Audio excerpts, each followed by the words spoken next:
forced the pick, and Gilmore comes up with it. The Patriots Pregame Show is the world's largest virtual tailgate, featuring fans of the six-time Super Bowl champion New England Patriots. Brady under center, gives to Michelle, runs it left, a dive to the end zone. Touchdown Patriots! Michelle for 6. That's the offense I know. That's the offense we love. Hardy, Paul Perillo, and Mike Dussault are here to do the grilling as your hosts. This week, the Patriots are in the wild card round, on the road against the Buffalo Bills. James White cuts it under the right arm, cuts it upfield, driving forward, diving to the goal line. A touchdown and a title for the Patriots. I can't believe it. Hardy, Paul Perillo, and Mike Dussault are here to get you ready for the game. It's football time, fellas. Let's get into it. Now, live from our studios inside Gillette Stadium, Patriots Nation, welcome to the Patriots Pregame Show presented by Dunkin.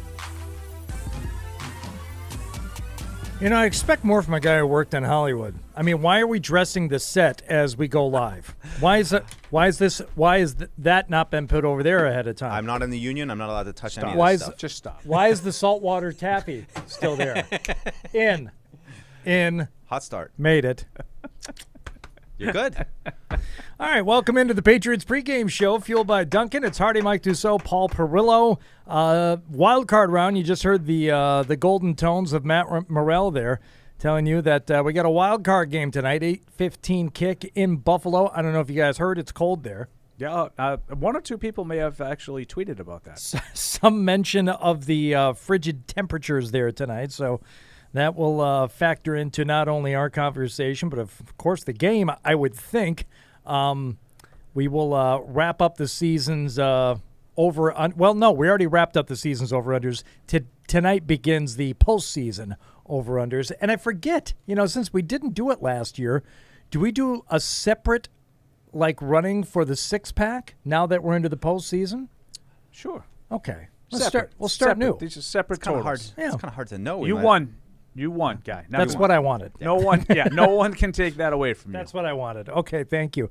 And Maddie Glab, before Maddie gets on the air, we spoke with Maddie just a couple of weeks ago, and she is the team reporter for the Buffalo Bills. Do we recollect what we thought of Maddie after her appearance? She was delightful. Yeah. I thought she was really good. We had her back. No, she was very good. I can't remember really, but I didn't see the name here and go, oh, not this person again.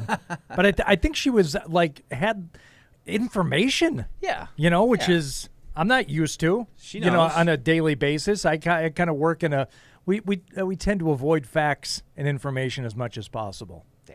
Why would you? Why wouldn't Yeah, you? smart. But she was good. So that'll be happening at 6:15. All right. You want to get to the keys right away, or do you have some opening thoughts before we get going here, Deuce? I could just give an opening thought that I'm excited for the playoffs. We're watching a little of the Bengals and the Raiders here Excited. going on. Excited to be back in the playoffs. Last year it was all over. Like a so child. It's adorable.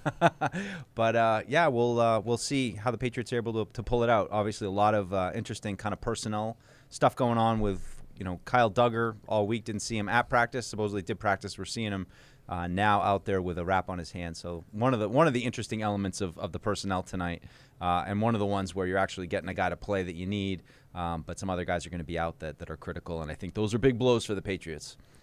All right. So obviously injuries are going to factor in health, overall health, especially when you're looking at the Bills and their clean injury report this week. So, a tale of two teams there. Paul, any opening thoughts before we get rolling here? No, I'm ready for the keys. All right, let's do them. Why did you leave the keys up on the table? You wanted to. You've waited all week for it. The whole team's in the locker room right now just listening to this, waiting to hear what you're going to say. Without these keys, the Patriots are destined and doomed to fail. Here are Hardy, Paul, and Mike's keys to the game. Why did I steal your key to the game also? You have the key. You have the right one. Keys to the game. They're listening in Buffalo right now. Gentlemen, gather around the Bluetooth speaker there, probably on someone's chair, turned away from the locker, so the back of the chair is not blocking the speaker output. Yeah, let's make sure everybody can hear the keys to the game so that you can win this thing tonight. Mike, lead us off. All right, I'm going to start. It's another one of my, I don't know, I guess a little bit more philosophical, big picture kind of one.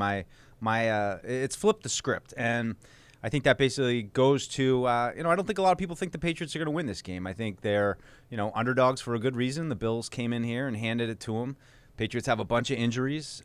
We've seen them kind of limp down the stretch, and I think the most common thought is that trend will continue, that they won't be able to, contain Josh Allen. You've got a rookie quarterback on the road, first playoff game.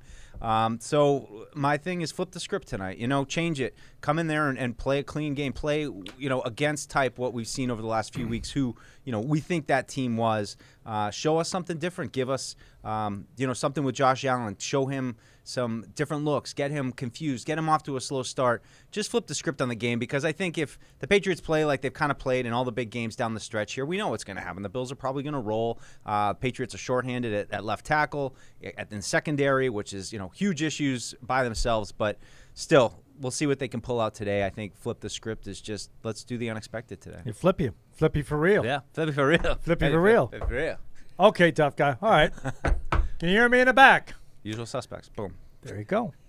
Paul, your key for tonight's contest. Yeah, for me, it's something that Mike alluded to in his key, and it's specifically related to how the Patriots are going to get after Josh Allen. I don't think they can just be content to say, well, we're going to hope and wait for him to throw the ball to us. I think that is kind of a passive approach, and I don't think it's one that generally works in big games. So I do think the key to this game tonight is the Patriots need to win the turnover battle. In order to do that, I think you got to get some pressure on Josh Allen and force him into some mistakes. So I think that's how it starts here. Don't let Allen get comfortable early in this game. Get some pressure on him. See if he'll extend a play or two, and sometimes when he does that, it doesn't work out well for Buffalo. And I think that's the key tonight is to force some mistakes from Josh Allen. I think you guys have better keys because as I look at mine again, think back on why I came up with this, mine is really more of a key to make sure you stay in this game and don't fall behind early because that's my biggest fear about this team right now is having to play down, 2 scores. Something like that. But so my key to that end is just don't beat yourself. That's what she said. Don't. Wow. I'd rather not work. That got aggressive. I'd rather not work blue. Yeah. Okay. Just the penalties and the special teams gaffes and just the dumb mistakes. Don't do anything that you can look at it and say, oh, the only reason why that drive ended is because you screwed it up for yourself. Yeah. The only reason why the defense is still on the field is because they jumped offside on 3rd and short. Right. Don't beat yourself, and that way at least you have a chance to stay in this game. Now, the whole play a clean game, no penalties, clean it up on special teams. This is why I say I think you guys have better keys because that by itself, I don't think that's enough. I don't think that will be enough to beat this team unless the Bills really succumb to the pressure tonight and they start doing that stuff. Yeah. Which they could. Yeah, they could. I agree with you. I mean, I said that on the TV show. That was, just don't. If you're going to lose tonight, go down with throwing your good punches. Don't go down feeling like, hey, we kind of undercut ourselves trying to do this. But I think it's a great one. I'd love to just see them play a clean game, see what happens. But I think to Paul's Key's point, I think it's a great one. I look at the front seven. I look at you're shorthanded in the secondary. Not quite sure how they're going to match up with all these Bills threats. I think it comes down to those guys up front. The boogeymen, if you want to call them that. But I think Van Noy, Collins, Hightower, Judon especially, Barmore. We'll see what he has to give. But I think those guys have to dominate tonight. They have to get to Josh Allen. They cannot allow him the extra time to run or to allow his receivers to break loose on these guys. I mean, you might have a guy from the practice squad, Devontae Bowsby, who's been on the team for a couple months on the practice squad. I mean, he might step up and have to play a role. Juwan Williams might have to step up and play a role. I don't trust the secondary matchups tonight. I think the front seven, like Paul said, they got to get after Josh Allen. They got to take him off his game. They got to get to him. They got to take him down to the ground. All right, let's grab a call before we go behind enemy lines here in a couple more minutes. We'll talk with Roger in Kentucky, and I'm going to get this mouse, which is way over here. Don't mind me. Everything's fine. Nothing to see here. These chairs are so much nicer now, though. You know what? I don't take anything for granted, and I'm thankful every day for getting new studio chairs this season. Yeah. Roger in Kentucky. What's up, Roger? How's it going, guys? Hey, Roger. I was thinking about Kentucky as a retirement destination today. I'm afraid it's a little too cold. What's your weather in Kentucky? Man, right now where I'm at, it's kind of cold. It's about 35 degrees and raining. Yep, not doing that. Okay, I'll keep looking. What do you got on the game, Roger? So I've got a cool story, Hansel, for everybody. Nice. Preemptive strike. See, that way he can't use it. Now you can't do it. Now you Cool story, Hansel. We lied. He could do it. Yeah. So when Mac Jones was drafted by the Patriots, I was in contact with my brother, who is a Titans fan. He said Cam Newton will be cut a couple weeks before the season, and Bill Belichick will roll with Mac Jones as a starter. That was the night he was drafted. And then the night of the first game of the season, my brother said that the Patriots are going to go 10-6 and go into the playoffs as a wild card team. So I asked him yesterday what his score prediction for the game was, and he reminded me of all that. All right. And I went back and looked at our text messages. He said, exactly right. He said, since they lost 3 out of the last 4, and his exact quote is, I think that since they lost 3 out of the last 4, Billy will have them firing on all cylinders 2013 pat. Okay. Oh. All right. Yeah, it's as good a reasoning and theory as any, Roger. Thanks for the call. I mean, losing 3 out of your last 4 as a means to now you want to pick the team. They made us mad. We're mad now. We're mad.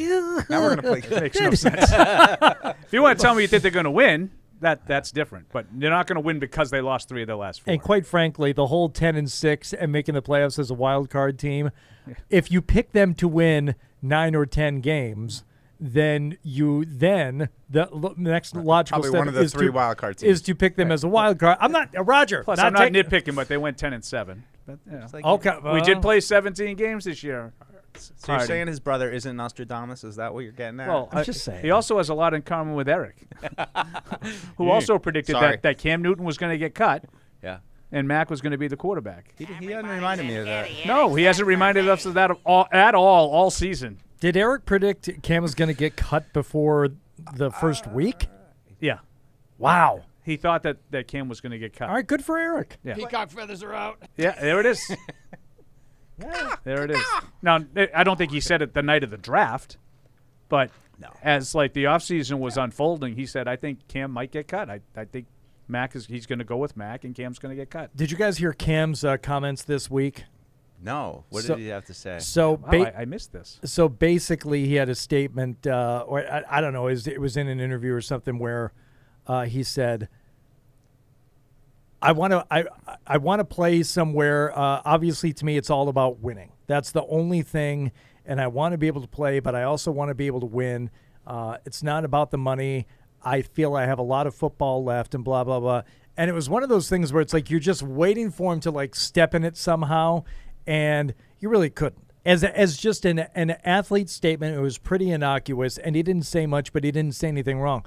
The problem is the team that he's describing is A, good team, and B, one of the reasons, I'd say one of the primary reasons teams are good is because of their quarterback. Yeah. So I don't know how you're going to get that job. I heard you guys talking about this on the radio, actually, now that you say it. And you're right. I mean, it's like he's waiting for that chance to hop in, but like you guys said for Tom Brady in Tampa, and they'll have all these weapons. He described then the he'll be Chiefs. back to form. Yeah, he may as well have been describing Tyreek Hill and Travis Kelce. It's I don't know who's going to be available, but like a team like Cleveland. And it sounds like they're going to roll with Mayfield for another year. But someone like that's probably not far away, has some talent, and has a question at quarterback. Now, I wouldn't. I'm just talking about in general to change quarterbacks. Sure. I'm not talking that I would. If I were a GM, I wouldn't even think about signing Cam Newton. I'm just talking in general terms. Okay. Like Green Bay. Yeah. Like if Rodgers ends up leaving. Yeah. Okay. There's no way. There's no way you can go from Aaron Rodgers to Cam Newton. I know. I mean, that's the other half of the equation. There's nothing. There's no. I would rather have this year's version of Zach Wilson in Week 2 against the Patriots than Cam Newton. Right. At least it's new. We got to grab one more call here before we go behind enemy lines. We'll talk to Erlin in Las Vegas. What's going on? What's up, Mike? What's up, Paul? What's up, Hardy? How you doing?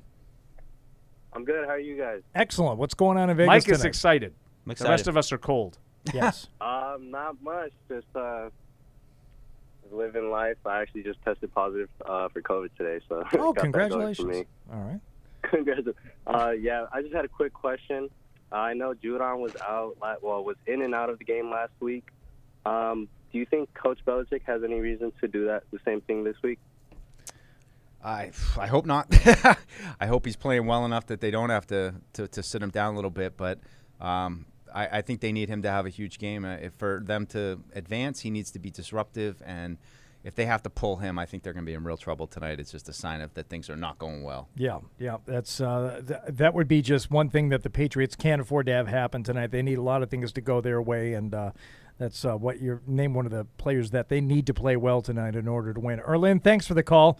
We're going to go behind enemy lines here as soon as we get Maddie on the phone. So, she's there already? Yes. Duh. All right.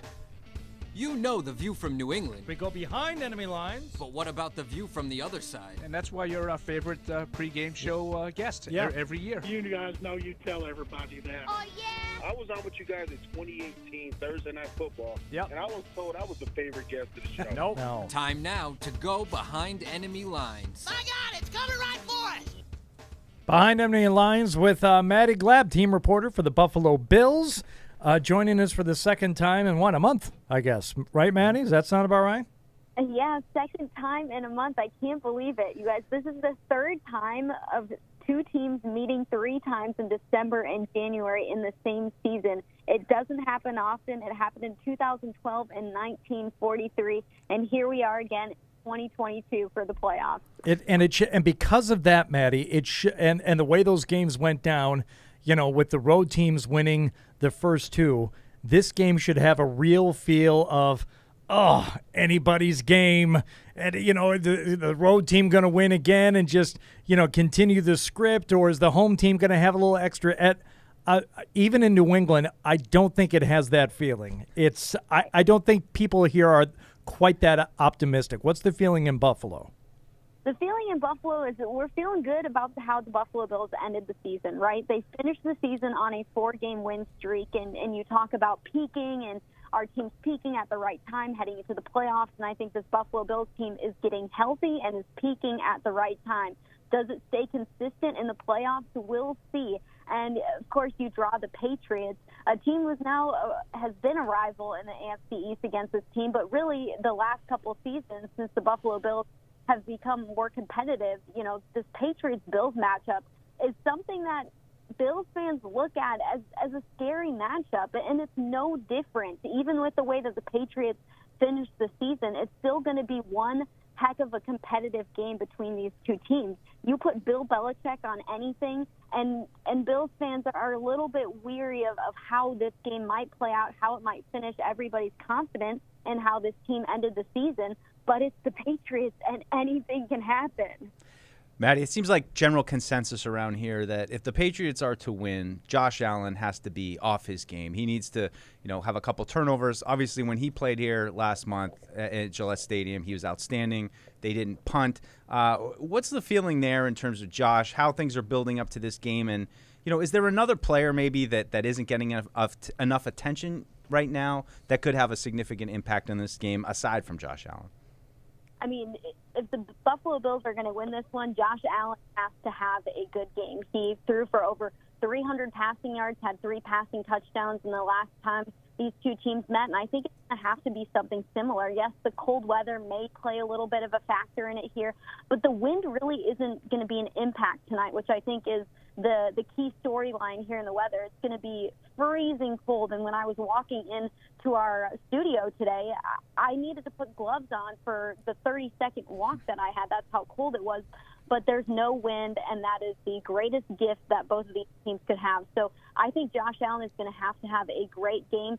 He is the best player on this team, and when you think about the playoffs, think about putting games on your best player, and that is Josh Allen. One player who I think is been really good for this team over the last 4 games is Devin Singletary. He's been averaging 80 rushing yards a game over the last 4 and has had at least a rushing touchdown in the last 4. So he's had a nice little resurgence to end the regular season, and that's been because of the health and the consistency of the Buffalo Bills offensive line. We've gone an entire season, basically, of an offensive line that wasn't healthy, that had guys on the COVID list.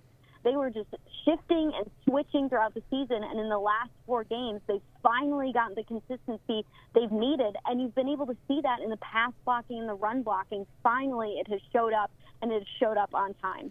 Maddie, defensively, we saw, obviously, the Bills give up a lot of rushing yards in that Monday night game, and even though they played better defensively overall, the Patriots ran the ball pretty well in Foxborough also. How do the Bills feel they stand right now coming into this game against that Patriots rushing attack? Do they feel like they've maybe made some adjustments to it, or is it something that they're willing to live with? I think the run game is going to happen because you guys have Damian Harris and Ramondre Stevenson. It's hard to bottle up both of those players when you have success in the run game like that, and when you have a player like Damian Harris. But their run defense has been better. They've seen a nice resurgence in their pass rush as of late.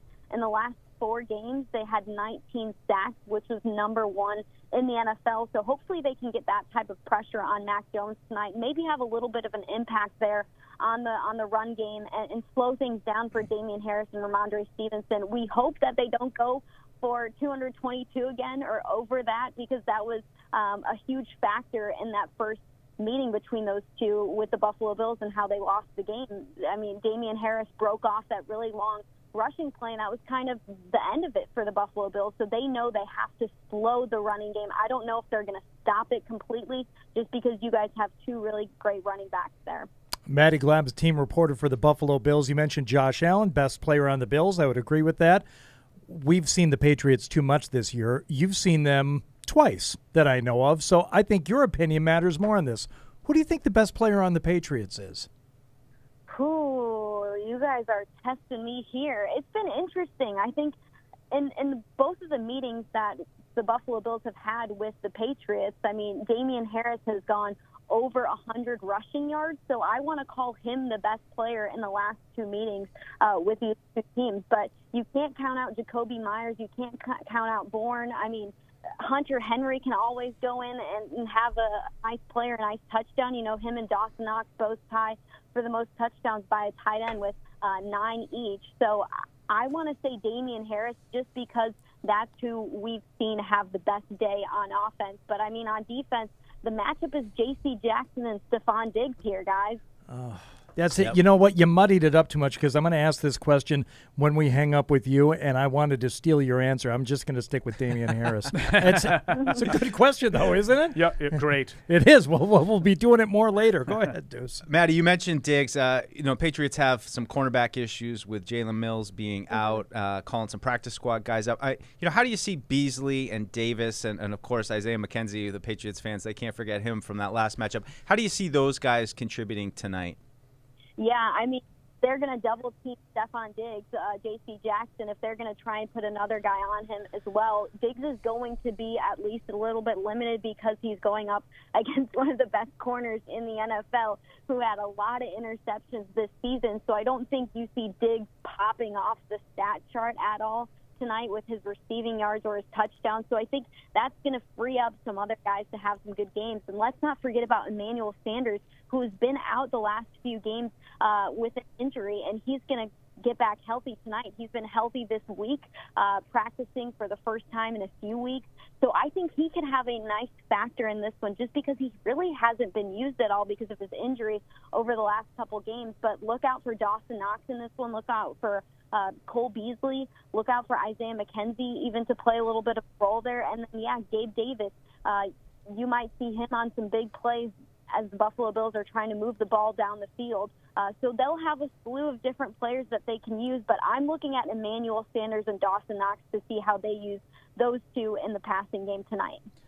Matt, you mentioned that the Bills fans weren't exactly excited about having to play the Patriots, but you've been with the team obviously all year, and more specifically this week. How's the team itself? How do you feel they've approached this, and do you feel like there's any change in in the way that they've been talking or acting this week because it's the Patriots? I don't know if there's been much of a change this week. I think once you get to the Patriots and once you get to the playoffs, you kind of hunker down and focuses on the game ahead. You're not looking forward to next week because if you lose, there isn't going to be a next week. So I think they've been pretty concentrated on this opponent. The Patriots might add a little bit more to it, but it hasn't seemed too different this week. And when you ask any of the coaches or any of the players about drawing the Patriots, they'll say, yeah, it's nice that we get to play a team for the third time and we have some tape on them. But then the answer that follows that is Bill Belichick can switch it up at any moment, at any time, that you really can't put too much into playing a team 3 times because he is a mastermind in the way that he can flip the script to where you can't prepare for that. Maddie, you going to put people in Highmark Stadium tonight? I'm hearing about seats available for like $17. What's the matter? The people in Buffalo, they're all of a sudden it's too cold for them? They all got Josh Allen cold Tootsie syndrome? What's going on? I don't know. I heard about that on Thursday or Friday. Someone was like, hey, tickets are like $26 on Ticketmaster if you want to buy some seats. I'm thinking, no thanks. What? I paid so much more money to have some of my family members go to this game, and now they're $26. Are you kidding me? But, yeah, I mean, come on, Bills Mafia. What's going on? I have no idea, but I'm also going to be inside for the entire game, so I guess I can't really talk here. All right. You got a score prediction for us tonight, Maddie? All right. My score prediction, over-under 44. I'm going to go over here, 27-20, Buffalo Bills taking the cake and moving on. All right. Maddie Glab, team reporter for the Buffalo Bills. Great to talk to you again. Hopefully we'll do it again next season. All right. That sounds good. Good luck tonight. All right. Thanks. You too, Maddie. All right. There she goes, Maddie Glab. I was right. My recollection was correct. She's fantastic. She is. She's prepared. A lot of good stuff. Got stats. Yeah. She's got the stats that I'm too lazy to look at. Yeah, she's pre-show work. I mean, we'll get to that question a little bit later on, but there were obvious answers, I think, early on in the season. Since then, it's not so obvious. Who's the best player the Patriots have right now? You don't answer now. Think about it a little bit. No, don't answer. Don't answer. We're going to go to the phone. I'll save it. Thank you. We're going to go to the phones instead. We're going to talk with Mike in Puerto Rico. No, you're not. Good job, Hardy. Okay. He wasn't even on hold for that long, okay? Oh, my God. Somewhere Fred is just so happy right now. He's in Buffalo. I don't know how happy he is. Peter in Stoneham. Patriots Pregame Show fueled by Dunkin. What's up, Peter? Hey, good evening. How you doing? So after my call, if you could just answer who you think the most consistent offensive player for the Patriots is. Okay, now the most consistent is different than the best, but right. Okay, all right. What else? So my answer is Nick Folk. So he hasn't missed a field goal under 50 yards since the beginning of the 2020 season, and in our losses this year, he's only attempted about 1.4 field goals, and in our wins this year, he's attempted 3.4. And my thought is that tonight, if we can at least move the ball to a point where we give him a chance to at least kick a field goal, and chances are he's going to make it, that what that's going to do is it's going to get us into obviously field goal range, but along the course of those drives, we're controlling the ball, time of possession, and at worst, it sets them up in their own territory. Yeah, well, listen, they've won plenty of games this year with Nick Folk providing half the points for the team. So it's not a ridiculous game theory. My fear would be that you end up trading field goals for touchdowns. I mean, that's obviously where that plan falls apart. But Peter, in terms of the most consistent guy, yeah, you could argue for Nick Folk. Yeah, well. I mean, I think he said offensive guy. I don't really consider a kicker as part of the offense. Yeah, I mean, obviously, if they move the ball and they're in position to score, that's a good thing. Yes. Right? Yeah. I think we can all agree. If they get in position to kick field goals, that's better than not getting in position to kick field goals. My answer to that question would be Jacoby Myers. I think he'd be the most consistent offensive player. Is he also the Patriots' best player? No. Okay. No. So I have a different answer too. Most consistent, I would say Brandon Bolden. That's a good pick. He's been a consistently That's a good pick. Good contributor for the team, and he's gotten better, I think. But that would be my pick in terms of a consistent guy. Yeah, I was with Paul on Jacoby Myers, and I mean, maybe Damian Harris be in that mix a little bit too. I think Damian Harris, another good pick. Put up 15 touchdowns. Who's their earlier in the year? Their best player, I think we would have agreed, was Josh Uche. Wow, that was brilliant. I wasn't expecting that at all.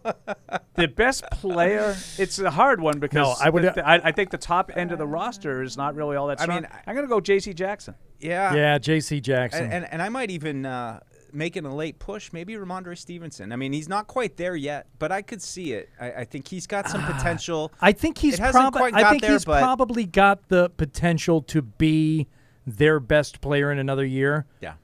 I would say it's either Harris or J.C. Jackson. Yeah. And I think it's been J.C. Jackson for the season. He'd be my guy. Yeah. But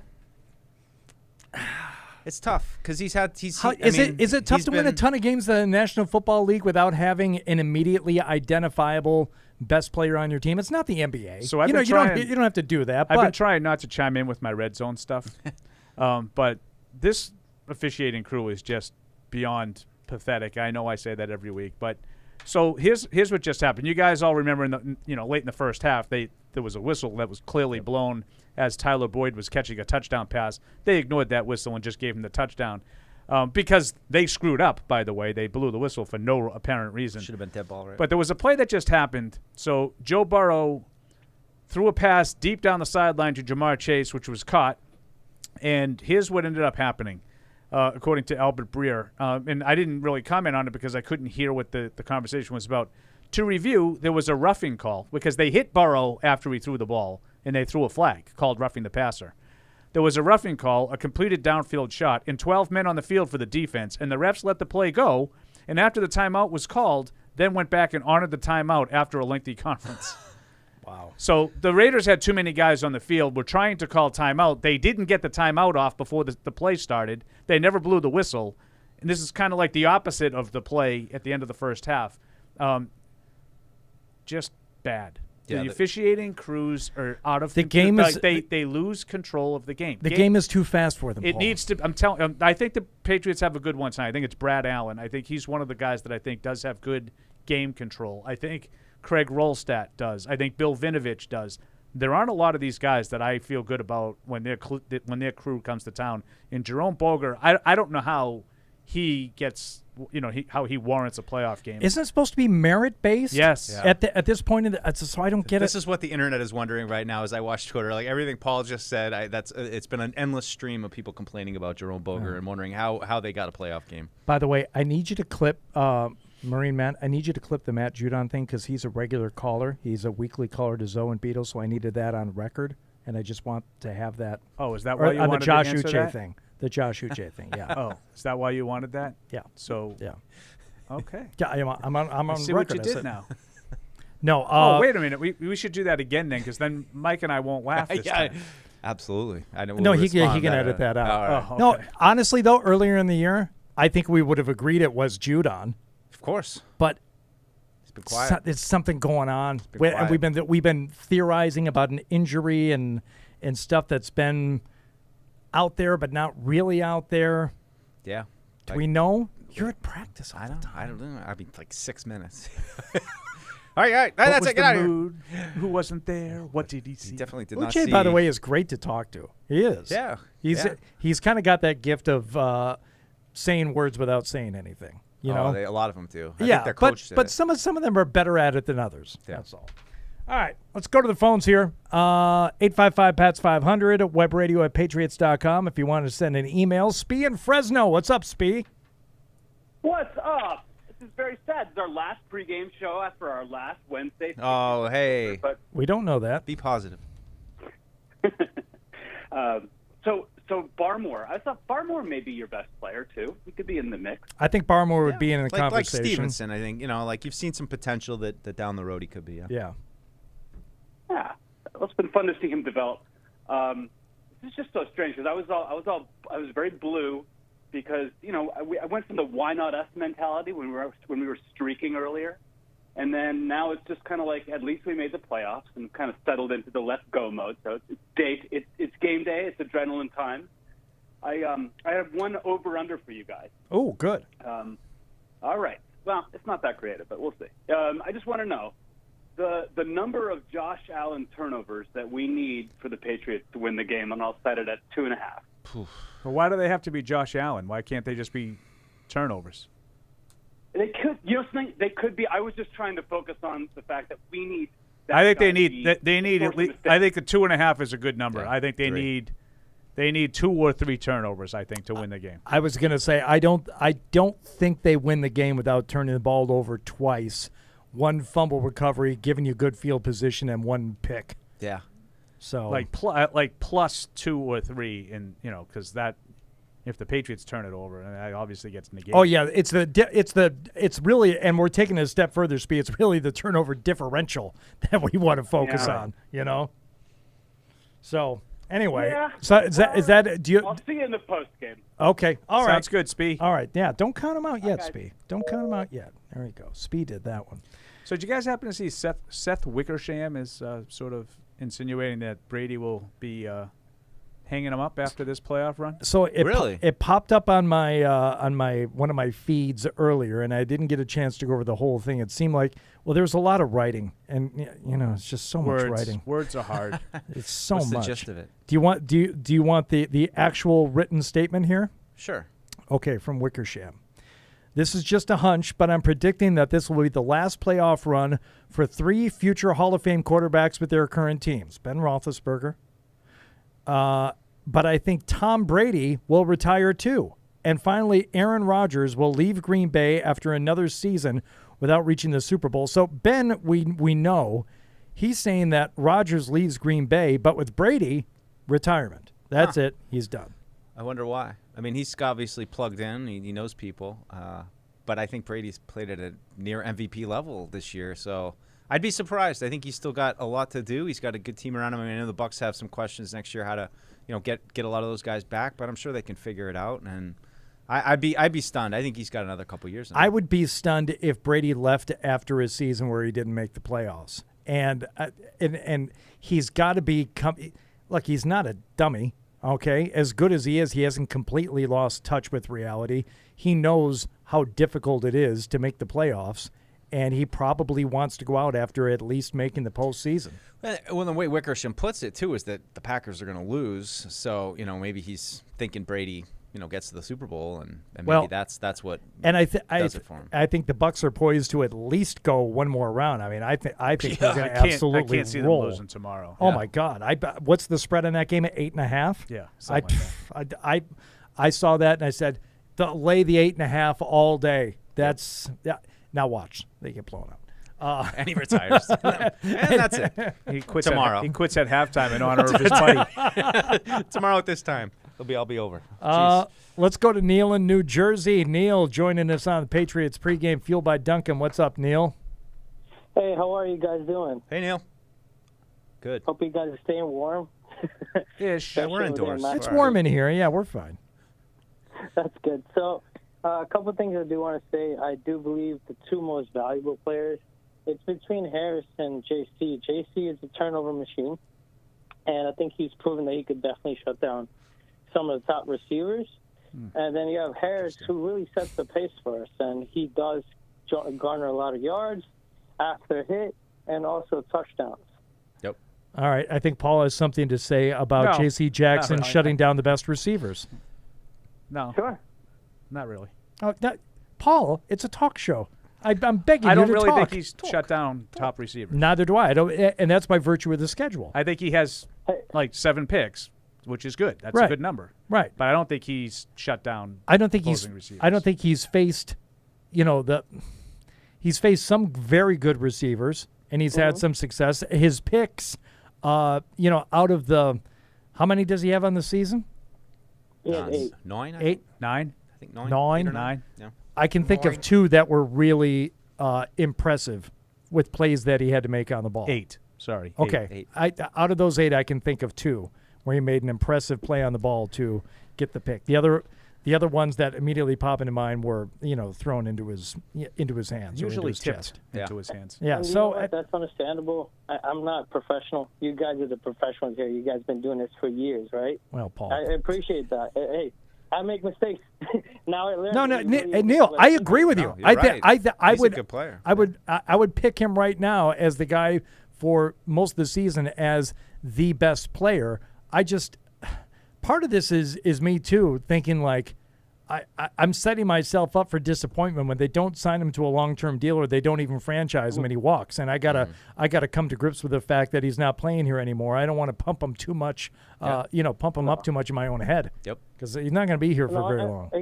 I get you. And you think, I think is it Fuller, I believe, the cornerback? Do you think he would be a good option to pick up as a replacement? Or who? Who's that? Somebody could just at least Fuller, the cornerback. From where? Where's he from? From Denver? I think from Denver. Oh. Yeah. No, I think he's a little older. I thought Kyle he might Fuller? be a guy that they could pick up for depth, but no, I don't think would be a great candidate. I mean, the J.C. Jackson thing, we can get into that probably when the season is over, but that's going to be a tough it's going to be a tough call, because he has been their top corner, and you just lost Gilmore, and to lose your top two corners in really the same season would be tough to overcome. Yep. Neil, thanks for the call. Appreciate it. Nick Baby Love, haven't heard from Nick in a while. What's going on, buddy?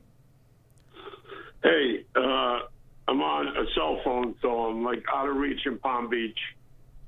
Before I comment on the game, my top priority is, Hardy, are you coming back next year? Fred hasn't asked me, so I don't know. We'll find, and he's not, and he's in Buffalo, so normally we have a 30-second meeting after the last game of the season, and the job offer usually comes like this: we're renewing his contract. I've made that decision. Oh, Paul says so, but yeah, Fred says, yeah, if you want to, it's very. Very, very these casual. officials are unbelievable. That's incomplete. He knocked it out of his hand. They called this a catch. Nick, I would say I hope so, and I would like to. So that we'll leave it at that. Well, I just want, as one of the leaders of Patriot Nation, and somebody who's very old school, I want everybody to get behind this, because the show has improved drastically since you started, and bringing D-Train. By the way, D-Train, I did visit Holy Cross. And, Paul, I finally sold my house, and I'm feeling a lot better. So excellent. Nice. That's great news, Nick. Nick. You guys so much. The show is great, and, you always got me covering your back. And, that's my statement. But as far as the game and the season, I'm pleasantly surprised, even though I got my issues with Belichick. I think Mac Jones, I would already put him in my top 5 Patriot quarterbacks of all time, with Grogan and Baperilli and Bledsoe, obviously the GOAT. And I may be missing somebody, but, I just think, they're going to be unconscious tonight. And I hope I'm calling you guys back next week. Much love and respect, gentlemen. Appreciate it. Thanks, Tony. Appreciate it, buddy. Thanks, Nick. Or Nick. Jesus, I'm sorry, Nick. Here's Nick Baby Love. Yeah. Oh, I don't need a nickname. And the best news is that Nick's feeling well, because he was not feeling good for a while. So that is good news. Good to hear from you, Nick. Do you know who the last quarterback to start a playoff game for the Patriots, not Tom Brady? Say that again? The last quarterback to start a playoff game for the Patriots, not named Tom Brady. That would be Zoe. Scott Zolak. Zoe. 98 wild card. There you go. Drew hurt? Drew was hurt. Wow. Yep. The pin was coming out of his finger, and he couldn't play. That's right. That's a good point you bring up there, Paul. I agree. And he's we love Zoe. I mean, he's like the original rock star backup quarterback. You got a mouse in your pocket? What do you got? What are you talking about? No, he was such a funny character as the backup quarterback. You had such a dearth of talent at quarterback. I mean, Tommy Hudson, all these guys in the early 90s that were terrible. And then you got Zoe, who managed to hang on as the backup, and with Bledsoe. And you got Bledsoe, but you still kind of always liked Zoe just because he had that personality. And I mean, I just remember the hype of when him going in. I don't know. He's just it's weird how these backup quarterbacks he's cornered the market now. He's like Mr. Patriots. It's funny. He's cornered the market of backup quarterback celebrities. Yeah. All right, now we go to Tony in Canada. Tony, you're on the Patriots Pregame Show, fueled by Dunkin. Hello, Tony. Hey, guys. Yeah, well, Hardy, I heard what your last caller had said, and I hope you're back as well. I hope you're back next year. Oh, thanks, buddy. Don't lie. But I'll just give you my thoughts real quick here. I Pat's fan for a long time, but I don't feel very good about this game. And the one thing I keep hearing a lot about is that, considering what Paul said about putting pressure on Allen, the fact that Judon really hasn't had any sacks or pressures for the last month, and Barmore was hurt, plus Jalen Mills is out of the game, so we need practice squatters in the secondary. I think Allen's going to have. I think he's going to have a really big game, and I hope it's close. I hope we're not embarrassed, but I'm not counting on us, winning the game. Well, I would say this, Tony. Yeah, Tony, thanks for the call, buddy. We good? Okay. Hold on. We have inactives we'll do before we go. Obviously, Isaiah Wynn was already declared out. Devin Asiasi, J.J. Taylor, Jarrett Stidham, Carl Davis, Chase Winovich, and Christian Wilkerson. You ain't playing, guy. The Wilkerson Mafia will be at it for another week. I was just getting ready to ask you guys if there was any chance whatsoever that Wilkerson got on the field tonight, but I am a little surprised he's inactive only because generally when you elevate a guy from the practice squad, you do that because you think he's going to play.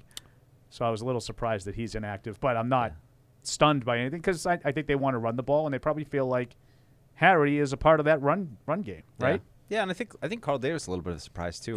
I agree. Just I guess they're assuming it's going to be maybe a throwing game and all DBs on deck. But that Daniel Aquale, he keeps getting promoted and playing, so and they need he'll be in. more of a pass rush, threat than Carl Davis. Good sign for Barmore. We'll see what he's got.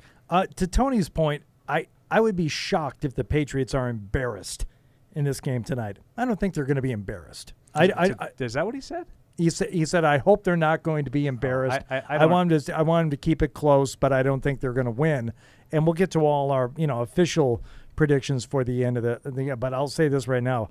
I don't think there's any chance they get blown out, embarrassed, humiliated tonight. It's just they're a good enough team. They play this. They know this team well enough, and I mean, you still have enough weapons and coaching to where I'd be shocked if it went that way. Yeah, and I agree. I mean, I don't think this team has really been blown out this year. I mean, I think they've gotten heavily outplayed in a couple of games, but they still, managed to have a chance at the end. But, I also think there's a couple things going on where, it's a significant absence not having Isaiah Wynn. Just throwing probably Justin Herron in there at left tackle. I mean, that's, it's you already felt going into this game the Patriots had a little bit of an uphill climb, and I think what you're hearing now from pretty much everybody is that the Patriots can't win this game straight up. Like, if the Bills don't make mistakes, the Patriots can't win. I feel like that's kind of a general consensus you've had.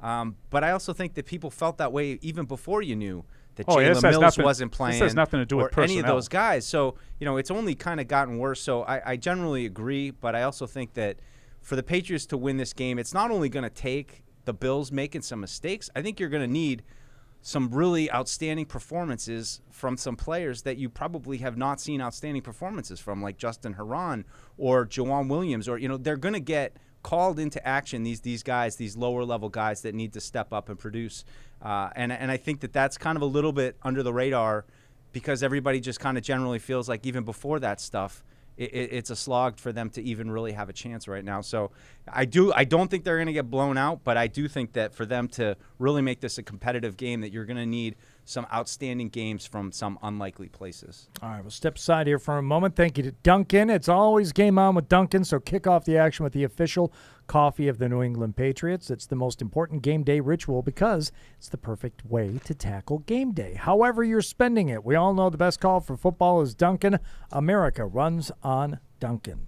TouchView Interactive is here to support your hybrid learning, distance learning, and video conferencing needs with easy-to-use tools that allow end users to collaborate, interact, and present seamlessly. TouchView Interactive offers a comprehensive line of accessories and software to support your audio-visual needs. Outfit your classrooms and presentation spaces with the future of interactive display technology. Visit touchview.com for more info. Offered by the Oakers Company, celebrating 100 years of service and support.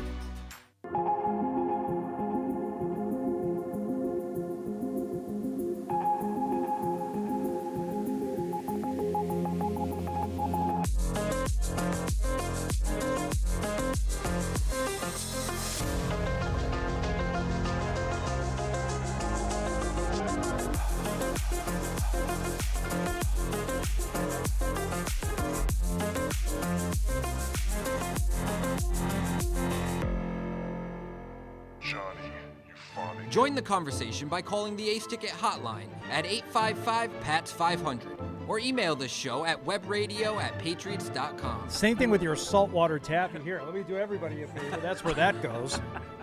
What are we doing? Live from our studios inside Gillette Stadium, here's Hardy. Welcome back. Patriots pregame show fueled by Dunkin. Watching the monitoring, I should say, the Bengals-Raiders game going on right now. Of course, we have Patriots-Bills kicking off at 8:15. And taking your calls and emails, 855-PATS-500, webradio@patriots.com for the email. Paul? You should also add, we talked about who's not playing for the Patriots, but just the fact that, those couple of guys that looked like they were in trouble, Christian Barmore specifically, but even, Kyle Duggar, who wasn't spotted at the media portions of the practices this week, but was limited at practice. They're both active, and they're ready to play. I guess you throw Jamie Collins, who missed the practice too. So, if you listen to all of the media reports about Barmore last week from those that were there, that has to come down as a surprise that Barmore is up and active in this game. Yeah, and I throw Josh Uche. We brought him up a minute ago, but I think with Winovich out and talking about what you need out of the front seven in this game, I would say you might need Josh Uche to make a couple plays for you. Third down, third and long. He's the kind of athletic guy that you need a little bit of that element to defend Josh Allen. So, not that I'm going into this game expecting him to all of a sudden be a superstar, but I think these are the players you need performances out of if you're going to win. And look, I don't have the chart. I'm not Greg Bedard. I don't have the plus-minus plays for, players, Josh Uche all season, but it seems like he is among the most overdue Patriots for an impactful game or even making some impactful plays. Yeah, I mean, it's been a disappointing season. I mean, I think he was a little bit hyped in preseason, and that's why I laughed when you said him earlier, just because, I thought he was fine, but it's like, in training camp when he's getting to the quarterback and drills and it's, nobody's really trying. I think a lot of people were kind of blown away by that, and really it's just kind of been a disappointing season. He's been in and out of the lineup. So I do think he's got some athleticism, some strength. He's kind of a unique pass rusher. So, if Judon, if Hightower, if those guys aren't getting the job done tonight, I'd be curious if he maybe sees a little bit of an uptick in terms of the role he plays, just because he can run and he's athletic. Let's go to Pat in Agawam. Pat, a little late for you to be calling, but we're happy to have you. What's going on, buddy? I swear to God, I was calling to talk about Josh Uche. So you guys kind of stole a little bit of my thunder, and just going back to what you said before, Deuce, about kind of the consensus being that, a lot of us like hardcore fans don't think the Pats are going to win, but yeah, I think you would need like big performances from some of those unsung guys like him, Uche, like Justin Bethel, like you were talking about, and maybe like a big game from like someone like Nelson Aguilar, but I really don't see it playing out that way. I got Buffalo winning tonight 38-27. Two of the better defenses in the league, so of course we're going to see like a super high scoring game. Wow. I'd be sounds like a lot of turnovers for a 38-27 game. And 0 degrees and 60 I points. I picked that earlier in the week, Paul. I'm just sticking to the score. All right, Eric. And switch it. Is that the score you had in August? That's the score I had in August, Paul. But good for you. Said, I'm psyched. I'm pumped that the Pats are back here in the spot in the playoffs. Even the 1 year absence. I hate to sound spoiled, but I mean last year sucked watching the playoffs and not having any sort of emotional investment in it. That's all I got, guys. All right, thanks, Pat. Appreciate it.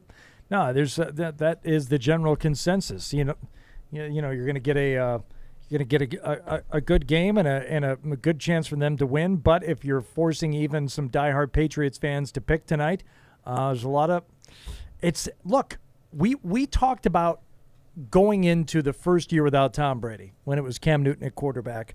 How obviously you're losing the greatest quarterback of all time, but it's going to be so much more compelling because you don't know. It's this unknown, a new quarterback, and how's it going to play out, and it's going to be more interesting. Well, that lasted about 7-8 games of the Cam Newton season. Mm-hmm. This year it lasted longer, and it's still very compelling and interesting, but it's that unknown.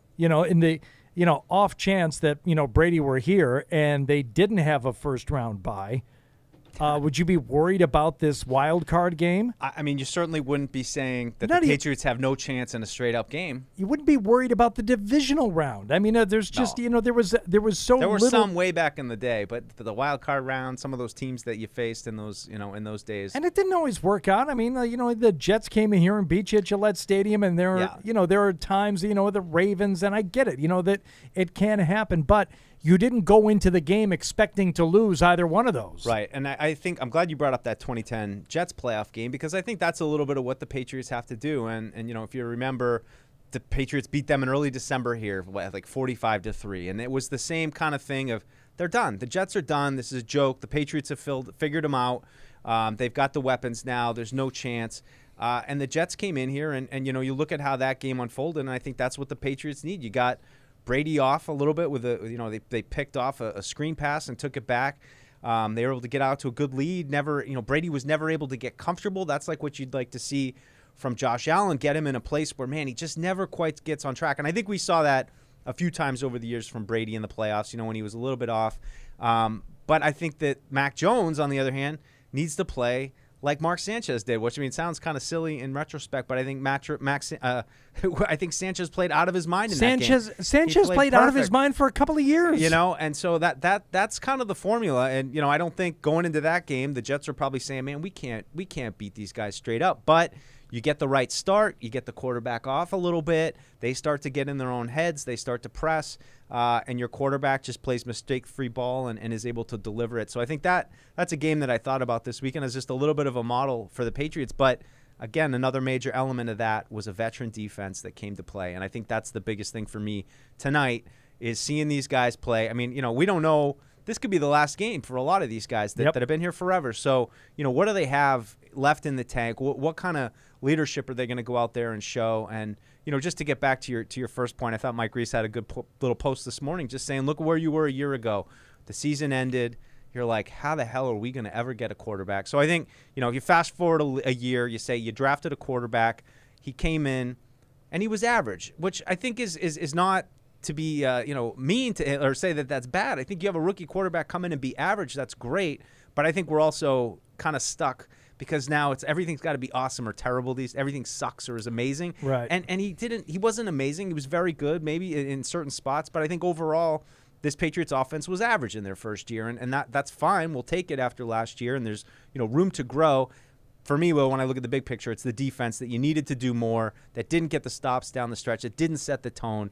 And I think that's an older crew that you're going to have to, replace some pieces. We talked about J.C. Jackson and everything that, is going to pop up as soon as the season ends in terms of free agents. So that's what I want tonight. I just want this defense. I want Devin McCourty, Dante Hightower, Kyle Van Noy, Jamie Collins, Judon, like that old group of guys to come out there and do it one last time, get us a win. You want to have some fun while Paul's out of the room? I'd love to. Okay. Not you two.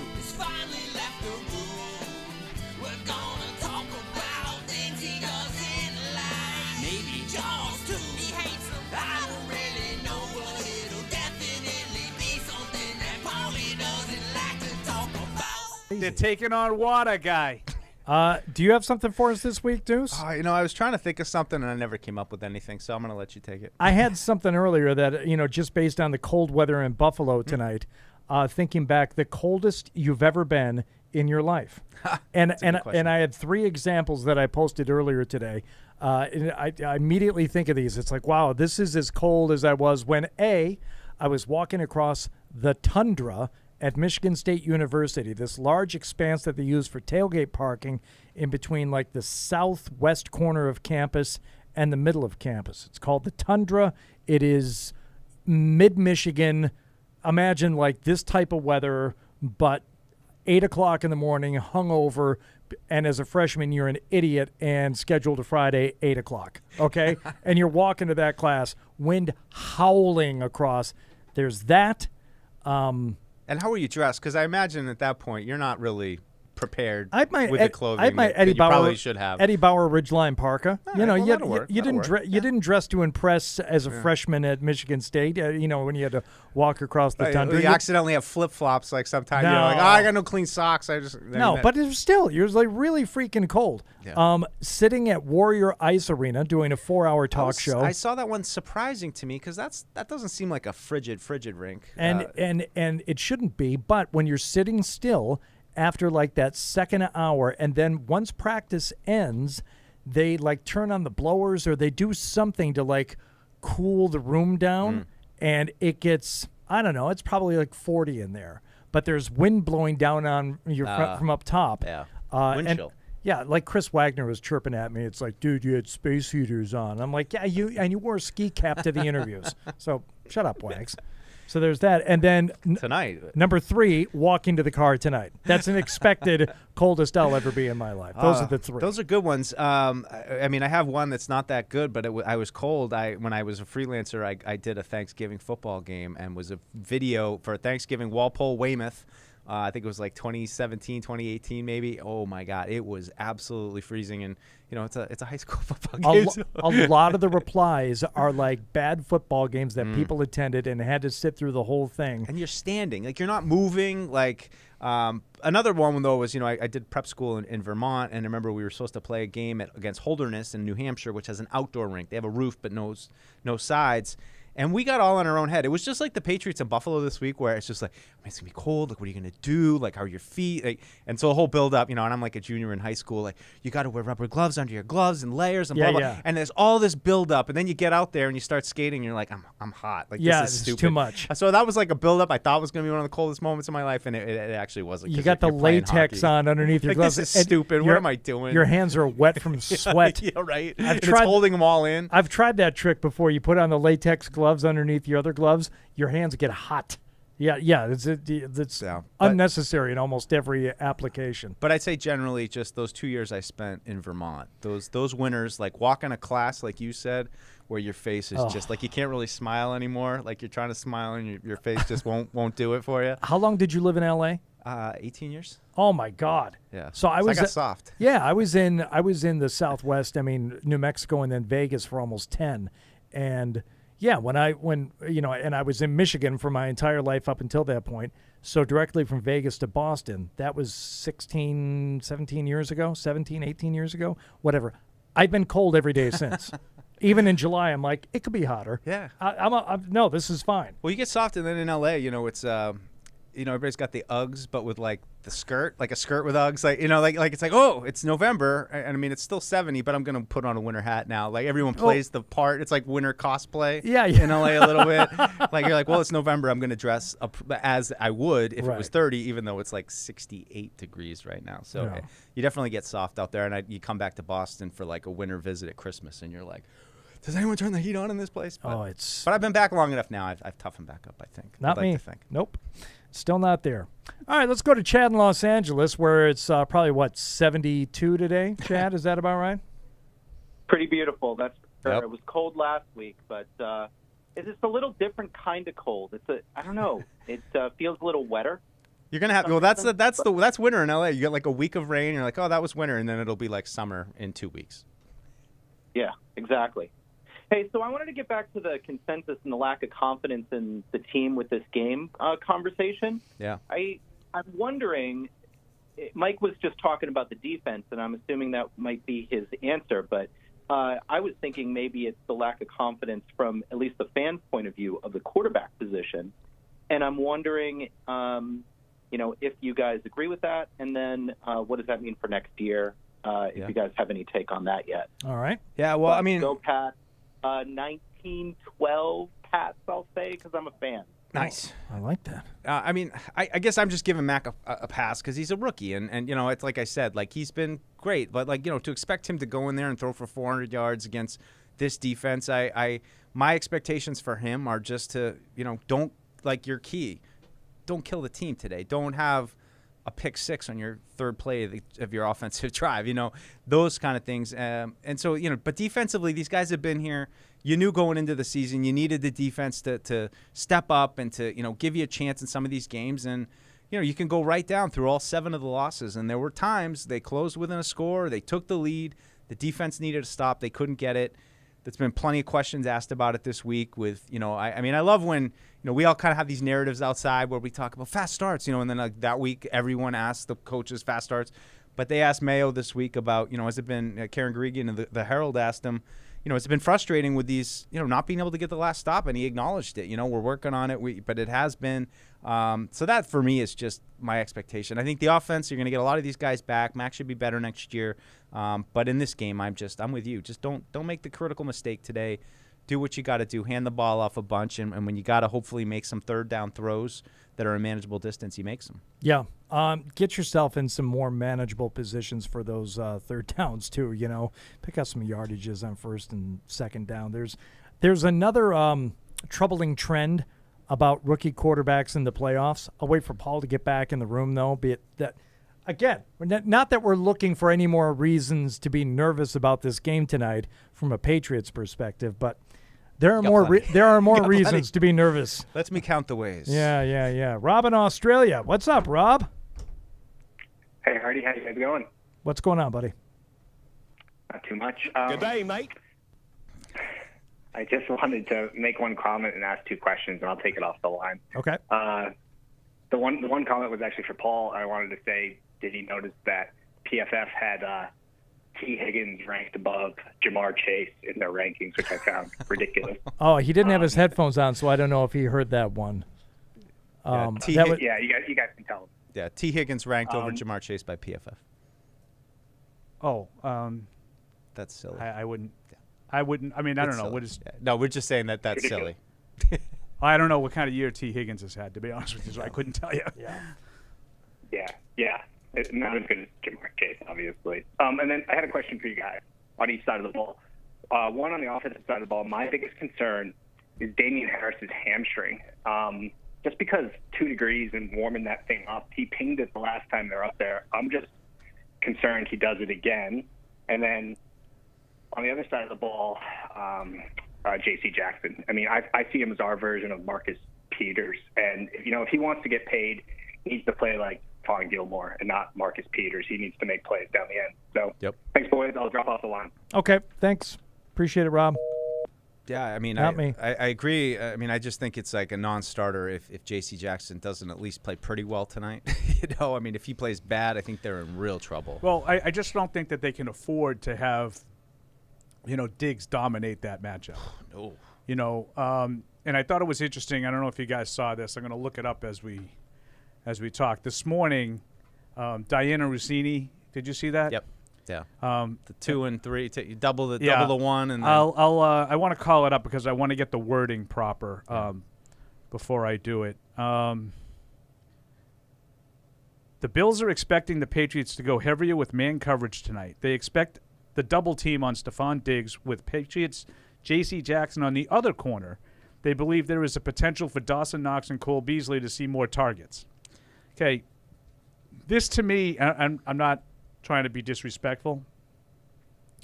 That strikes me as exactly the opposite of what I would think that Buffalo would do, and it almost strikes me as something that she's being played. Like someone fed her some information knowing that she would tweet it out, which she, did, and I don't think the Patriots would fall for the banana in the tailpipe, to be honest with you. I don't look at that kind of stuff as making a whole lot of sense. No, I don't either. And it's funny because when I saw that and I was thinking about it, it just seemed to me like you gotta play zone tonight. You don't have the pieces to match up. So if you're gonna stick, what 2 guys are you gonna stick on? You're gonna stick 2 guys on Stephon Diggs. I mean, you barely have 2 guys to rub 2 sticks together. Like you're gonna take up 2 of them. I think to me with the way Josh Allen can run, with the new faces that you're going to be playing, Jawan Williams, which, Belichick talked a little bit this week about, you pointed out, Paul, him adjusting to playing more zone, that just makes more sense to me that they're going to, sit back, keep their eyes on Allen. Does it make any sense when you're this short? I mean, they've lost Gilmore, they've lost Mills, they've lost Jonathan Jones, and they're without even some of the backups that have been on the team all year, like Sean Wade, even though he hasn't played a tremendous amount. Yep. And Miles Bryant's coming off of the COVID list. So we're going to play all man when we haven't really played man for the last half of the season. I don't. I don't know. I mean, Bill is always doing different Right. things, but it strikes me as something that the Bills coaches fed to her.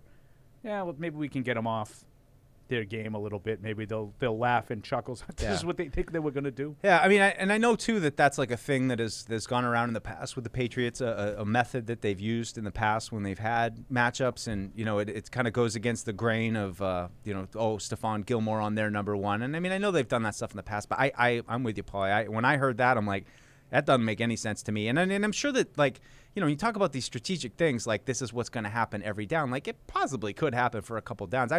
I think to try to live like that every down, you're asking for trouble. Not to mention Kyle Duggar, the hand injury. I mean, Dawson Knox. These safeties have been such a critical part of all the matchups they've had this year. I don't see how they match up in man. I think that they're going to have to play mostly zone. That's my strategic feeling. All right, let's continue. Continue with the phone calls here. We're going to go to Tyree in South Carolina. Hello, Tyree. Thanks for calling in. What do you got for us? Hey, what's up, guys? How we doing today? Good. Playoff. Hey, that's great, man. I have two things for you guys. I believe that this game will come down to one, being a physical game, especially in the trenches. D-line has to be physical. I don't know how hard that's going to be, but then we need to have a run game. Also, Mac Jones just being a game manager. Obviously, we all know that. We love him to death, but he's got to do that. And we might need to get the long ball going. That's something that we have not had all year. And what if we saw Nelson Aguilar down the field, somehow getting past Porter and Hyde, just open? That would be great. But the one thing I have to say is that out of all the last games that we've seen, the one thing that I've noticed is that we haven't been physical or disciplined. Is that what you guys are seeing as well? Yep. Yes. Yep. Yeah, absolutely. Discipline's been an issue. The physicality, I think, is it's not a question of effort. It's not a question of whether or not these guys are trying, but I think, physicality is often, it's almost all the time linked to what's your actual skill level? What's your actual talent? Perceived as a lack of physicality. It's like, actually, the other guys are just a little bigger, a little faster, a little better. So, that's sometimes the issue, but the discipline, in terms of some of the mental errors that are being made, yes, absolutely. Gotten pushed around by, most of the offensive lines you faced here down the stretch. I mean, certainly the Colts, and like we said last week, you heard how terrible Miami's offensive line was. They didn't have any problems either. So, I mean, I see it a little bit connected to Carl Davis being out, and the Bills are unique though because I think that they want to throw. It's not. It's not like one of these ground and pound type teams, so that might give you a little bit of hope that, somebody like Uche, like Judon, those guys in the pass game can get in there and be disruptive. They're not going to be, setting the edge 40 times today, so maybe it helps them a little bit. I think their pass defense might be a little bit better, but that's, before you talk about the cornerback issues, which are huge. You know how you stop one of those unique Bills players? You neak up on them. I said you neak up on them, Paul. Oh. You wanted to do the over-unders. So let's do them. It's time for this week's edition of Over-Unders. You're over me? When were you under me? I said you neak up on them. I got it. Over-unders. Okay, so we have the season winner, and now we begin anew for the postseason. Any pomp and circumstance? So you don't want to hear the results? Yeah. We want to hear how everything finished up. All right. Well, last week Hardy went 5-1. Wow. Mike 4-2. Paul 3-3.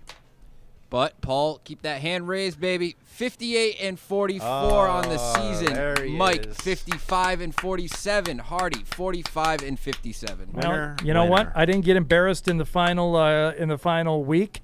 And I think that's strong. There's that's you didn't beat yourself. You went out just like your played a clean game. Yeah, you played a clean game, 5-1. All the keys. I flipped the script in that final week last week. But now it's all brand new. It's all brand new for the postseason. So what do we have tonight? Mac Jones passing yards 204.5. Ugh. Deuce, I'm glad you're going first. That's a low number. It's cold, and I'm gonna go under. Deuce is going under. I'm going over. I Wow. think the Patriots are going to be behind, and they're going to need him to throw a little bit tonight. Yeah, why not? I'm going to go over with you, Paul. Whatever I think, I'm going to do the opposite. Jacoby Myers receptions 4.5. We start with you, Paul. Oh, I'm sorry. Jacoby Myers, 4.5. I'm going to take the under on that one. I think Jacoby Myers is going to be a focal point of that Bills secondary. The pass defense is pretty tough. And I think Myers is the guy they're going to focus on. If you're going for 204.5, you're going to be throwing the ball and you're going to be throwing it to Myers. I'm going over. Yeah, I'm going to go over 2. I think Jacoby's going to show up and find a way to get 5. Damian Harris, anytime touchdown. What's the number? At a half. Oh, sorry. Yes, My fault. over. He'll get a touchdown. Sure. I say yes, too. Me too. 15 touchdowns, right? Yep. We're all going What's over. one more? Yep, we all say 16. Damian Harris That'll be scores a touchdown tonight. Yep. Very nice. Josh Allen rushing yards, 39.5. Deuce. I hate these. Nothing drives me more nuts, and I'm going to be a glutton for punishment tonight. I'm going to take the over. Yeah, I'll take the over, too. I think we're all taking the over on that. I mean, I think about it this way. It's one pickup of 15 on a 3rd and 7, which is just happening. Money in the bank. And is he going to rush for 5 yards 5 times after that? Not even 4 times after that. Yep. Okay, over. All over. Dawson Knox receiving yards, 32.5. I'm going to take the over on this one, too, because I feel like he's a better player than he's played against the Patriots in the 2 games, and I think he's going to make a few plays tonight. I think the Bills coaches, that's one part of that tweet that I kind of think might have some merit. The Bills coaches might look at it and say, we got to do something that we haven't done in the first 2 games, and that might be it. Well, the Patriots are looking at this game and saying, we can't allow them to get a bunch of receiving yards tonight. I'm going under. Yeah, I'm gonna go under, just kind of spin the dial, too, on this one. Total score, 42.5. Okay. Well, trying to remember what my prediction was. Yeah, I'm barely under, but I'm under. Yeah, you know what? I'm going to go over. I think the weather is not going to be quite as much of a factor as it was kind of been built up to be. Maybe in the kicking game, but not so much in the general game. I'm going to go over. All right. And finally, Paul, 42.5. Yeah, over. I'll take the over. All right. Be a lot of blood in the over-unders here. Interesting call coming up here in the Cincinnati game. It's going to be 4th down in inches from just inside the 10. 7 minutes to go. Bengals by 7. Field goal obviously puts you up 2 scores with 7 minutes left. But I'd feel a lot better being up 14 than I would 10. What do you guys think here? Do you go for it? How's Mixon doing? Was he banged up a little bit? That was a question. I was Mixon right there. No. You make it a 2-score game. You kick the field goal. Where are they? Inside the 10. That's the 10-yard line right there. Go for it. And they need a chain link. I mean, it's third. It's going to be 4th in inches. Exert your will. It's the playoffs. Yeah. It's a good 2 yards, 1.5 yards. What? No. He's saying. Did you just say that was 2 yards? No. They need. That's 2 yards. Oh, yeah. Sorry, 2 feet. 2 feet. When I said yards, I misspoke. I had all kinds of worries about the Holy Cross education. Yards, feet, meters. They need it's a metric system, all right? I think I would go for it. Nope. Kick the field goal. 2-score game. The analytics guys would kill you if you kick the field goal here. All right. Well, they can kill me. They also told somebody to go for it on 4th down on their own 18 last week. Yeah. So. Well, that's different. Your own 18. That's just stupid. Well, analytically though, wasn't it like negligible? I don't care analytics. That's okay. That's a bad. No, analytically, that's a bad play. When you don't get it and you automatically give up points, that's a bad play. Go up 26-16 with 7 minutes left in the wild card round. Do that. You're probably right. You're probably right. That's the safe call. Joe Burrow looking very specific here. He said there's a lot of talking going on for a 4th and inches play. He's giving them a lot. He's telling them, we need to get. We're going to be a playoff team. We're going to be a championship team. We need to get this. Okay? I'll tell you right now, I would do a quarterback sneak. I would not hand it off into the backfield because there's penetration on every one of these plays. Well, we're about to find out as the Bengals and I'd throw it. Play action. Vegas Raiders trying are to draw them offside. Playing in Cincinnati. They're not even going to snap it. Snap it! No. And there we go. Don't call timeout. Don't waste the timeout. Just take the penalty. That would have been a lot smarter. All right, let's go to Tallwinder. in the Bay Area, joining us here on the Patriots Pregame Show, fueled by Dunkin. What's going on? Hey, how's it going, fellas? Good. Good to hear from you. What do you got for us? Hey, I'm looking at a couple of things at this game, right? I think one thing that was an interesting play right there. The Bengals, they're going for it, fourth and a couple of inches, whatever it is. I think that's going to be, one of the keys for us is to be the aggressive team, because last time when Buffalo came into Gillette, they were the more aggressive team. They went for the 4 downs and yeah, but the Patriots did too. Patriots went 5 for 6 on 4th down in that game. But that's because they were kind of down, right? They had to go for it, obviously. I'm hoping that they're, not that they're the close game and they're still being more aggressive. Yeah, there's a difference in terms of aggression as to where you are in the game. The Patriots went for all their 4th down. I mean, whether they were down because they went for the 4th downs, they did, and they went 5 for 6. Okay. I don't care why they went for it. They went for it, and they got them. Well, he's talking about the level of aggression. I think it speaks to that, but I understand what you're saying. But that's a good point. Thanks, Paul. I thought they were pretty aggressive in that game. I thought they went for 4th downs in spots where they could have kicked field goals. They seem more aggressive. The game wasn't the game wasn't out of reach if you kicked a field goal. Yeah. All right, Tallwinder, we appreciate the call. Thanks, buddy. Enjoy the game tonight. We're watching warm-ups here from Buffalo where, it looks cold. It's a lot of steam. If you've heard anything about the cold, then, that's what everyone's been talking about, looking at Damian Harris there and other players as they take the field. And you can just tell by the breath. Oh, my goodness. Yep. Not a lot of sleeves, though. A lot of, arms. I guess you got to keep your core in your head, right? That's the key. Keep the core and the head warm. It does amaze me, like, how much these guys are influenced by each other, because you can't tell me every one of those players feels that it's important for the strategery to not have sleeves on. And I thought it was, like, Josh Allen has always gone without sleeves, and he he has something like what Gunnar has on right now, like short sleeves. I know short sleeves, but they're a little longer. I don't even know if they're short.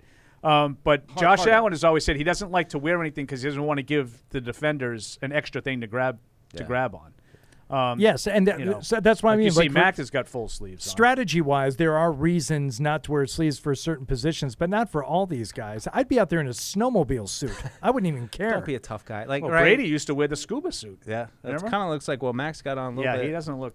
I'd look like Randy from A Christmas Story. I wouldn't even be able to put my arms down. I'd be so bundled up. Forget that.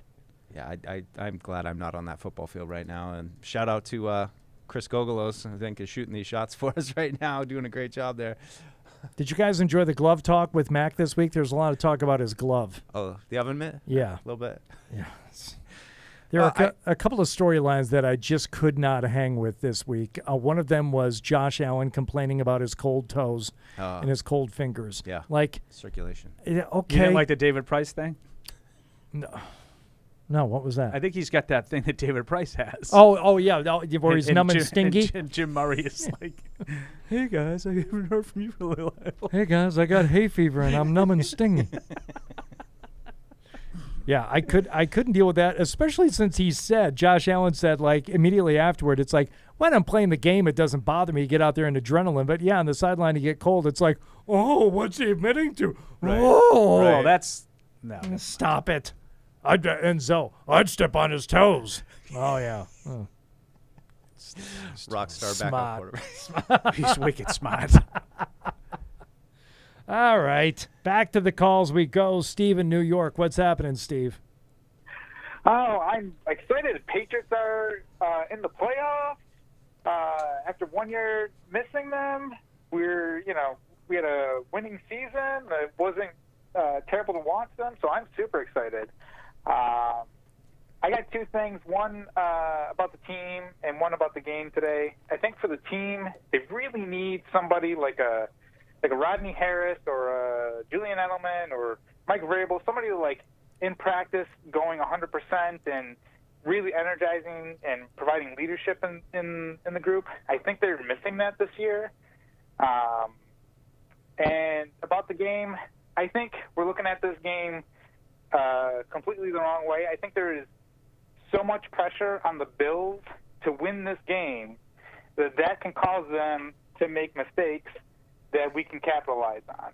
And I think that starts to snowball. If they make one mistake, that momentum starts caring, and they start getting in the back of their minds, oh, wait, we're supposed to be the dynasty. We're supposed to own the AFC East. But that's pretty much the way everybody's looked at the game, though. Like Buffalo's got all the pressure, and the Patriots need them to make some mistakes.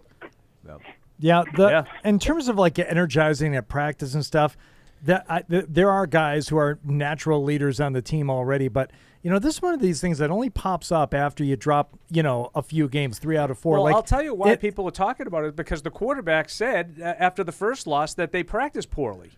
That's why people are fixated on it. Well, fixated on a poor practice, but like leadership within the team. That's something that you don't hear about when a team is winning. You just figure like, well, who are the real vocal team leaders during the 7-game win streak? Who cares? But now all of a sudden, that's, one of the reasons why. Like, I don't buy that either. Yeah. I think there's a couple of guys who probably are they're not the obvious ones that the team has had in the past. I'll grant you that. But there are guys out there who are, leading their position groups, and there are guys out there who are I'm sure the leaders in the practice and the locker room. It's not gonna change anything at this point in the season. Whether or not you had somebody getting real vocal at practice this week, I don't mean to pick on you, Steve. Yeah. I mean, I'm sure it's something that is thought about at some level. But at this point, what difference does it make? Yeah. This game is insufferable. Like there's literally a penalty on every single play. I don't know how this crew got a playoff game. I really don't. All right. Well, you ponder that while we step aside here for a moment. And thank you to Bose. Love our Bose headphones. They are the official sound and official headphones of the New England Patriots and the NFL. Bose Quiet Comfort Earbuds. Rule the quiet. Learn more at Bose.com.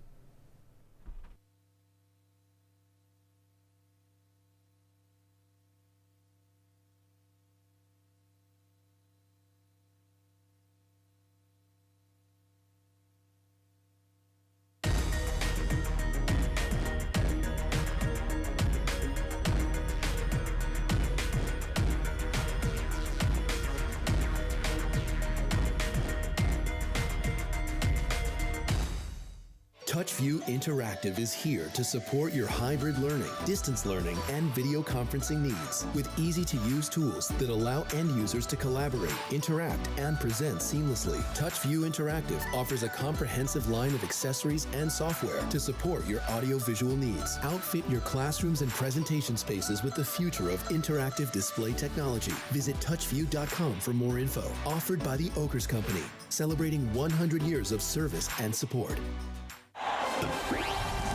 That looks awful. Football's back and it's time to go big. Pepsi pulled pork sandwiches are game day greatness. Now we're ready for game day. Check out some more awesome recipes on madeforpatriotswatching.com. Johnny, euphonic. Join the conversation by calling the Ace Ticket hotline at 855-PATS-500 or email the show at webradio@patriots.com. Milk Monday is not just about milk and UFOs and the Bridgewater Triangle poll. Live from our studios inside Gillette Stadium, here's Hardy. Welcome back to the Patriots Pregame Show. It's fueled by Dunkin. Warm-ups going on right now. You can see them on the field.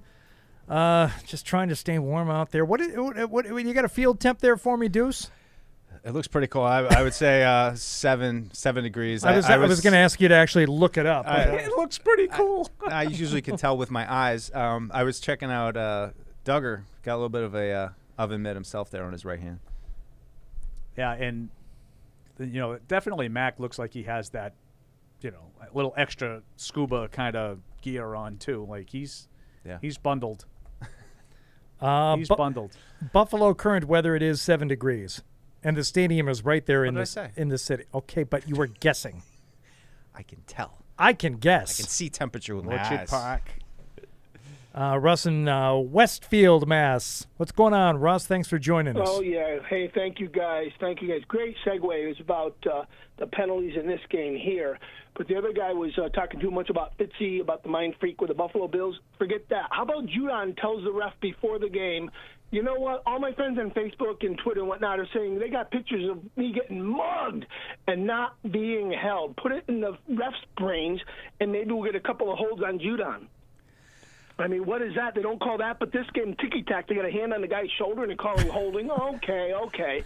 But then they violently expose it, and then they don't call Judon. What's going on? Yeah, make them call it. Make them call it. He's got to be so dominant tonight that they just have no choice to call it. I mean, I get like he's just the complaining about the calls and all that. What are the odds the Patriots lose this game and we don't spend an hour and a half talking about the officiating? Oh God, I would love but it. if it's flagrant, my God, call a flag. I'll let you know when it's flagrant.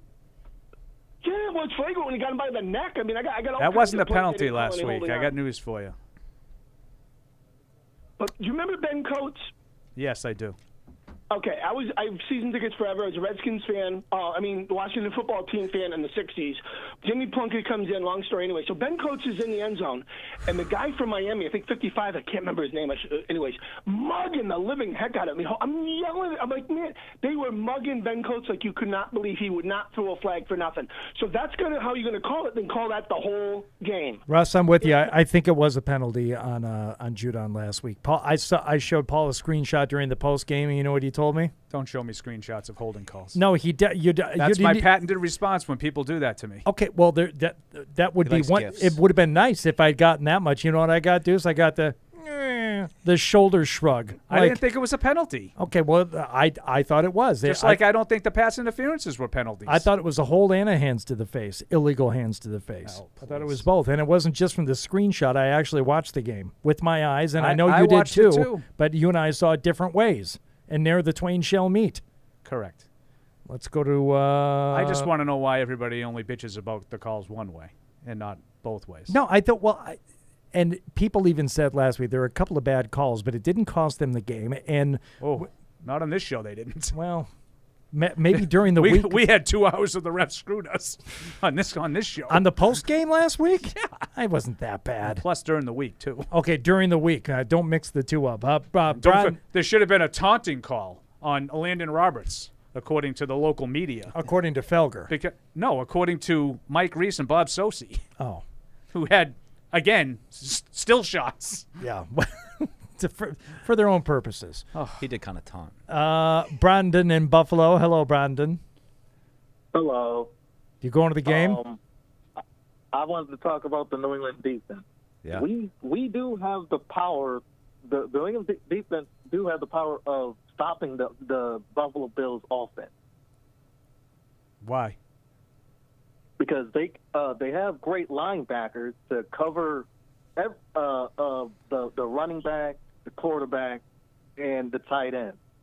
Well, why haven't they ever done that? Well, you have Dante Hightower. No, but when they've gone up against this offense, they haven't been able to do that. Like last year in the 2 meetings, and then this year and I'm not counting the game in a tornado, but the last 4 games, Josh Allen has been able to move the ball consistently well against them. No answers. Right.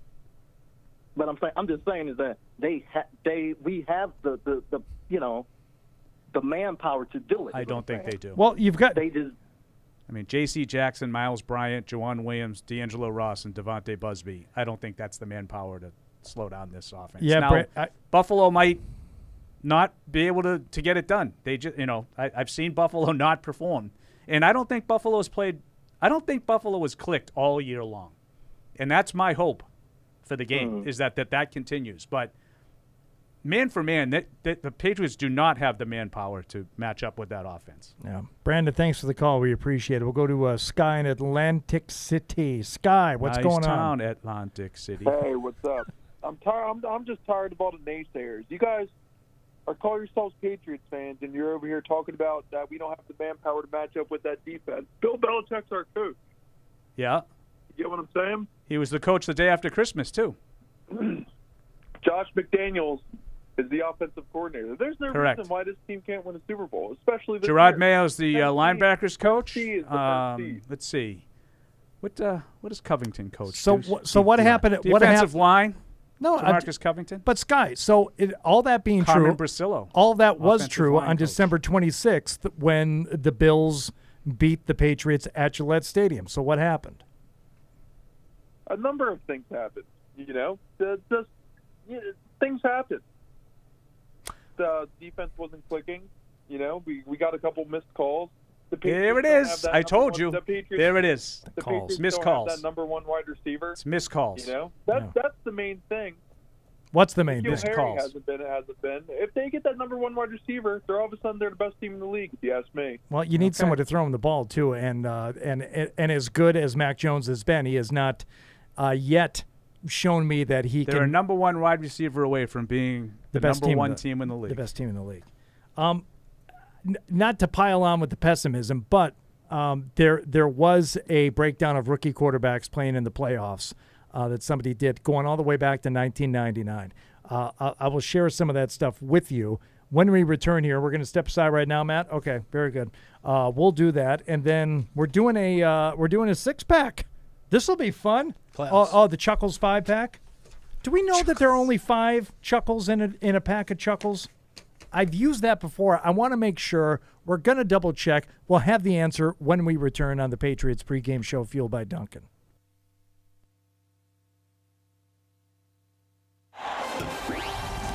That looks awful. Football's back and it's time to go big. Pepsi pulled pork sandwiches are game day greatness. Now we're ready for game day. Check out some more awesome recipes on madeforpatriotswatching.com. An active lifestyle means you never stop moving. That's why only Theragun devices are designed to release your body's deepest muscle tension, so you can do the things you love. Land that pose, hit that final rep, taste success, and do it all over again.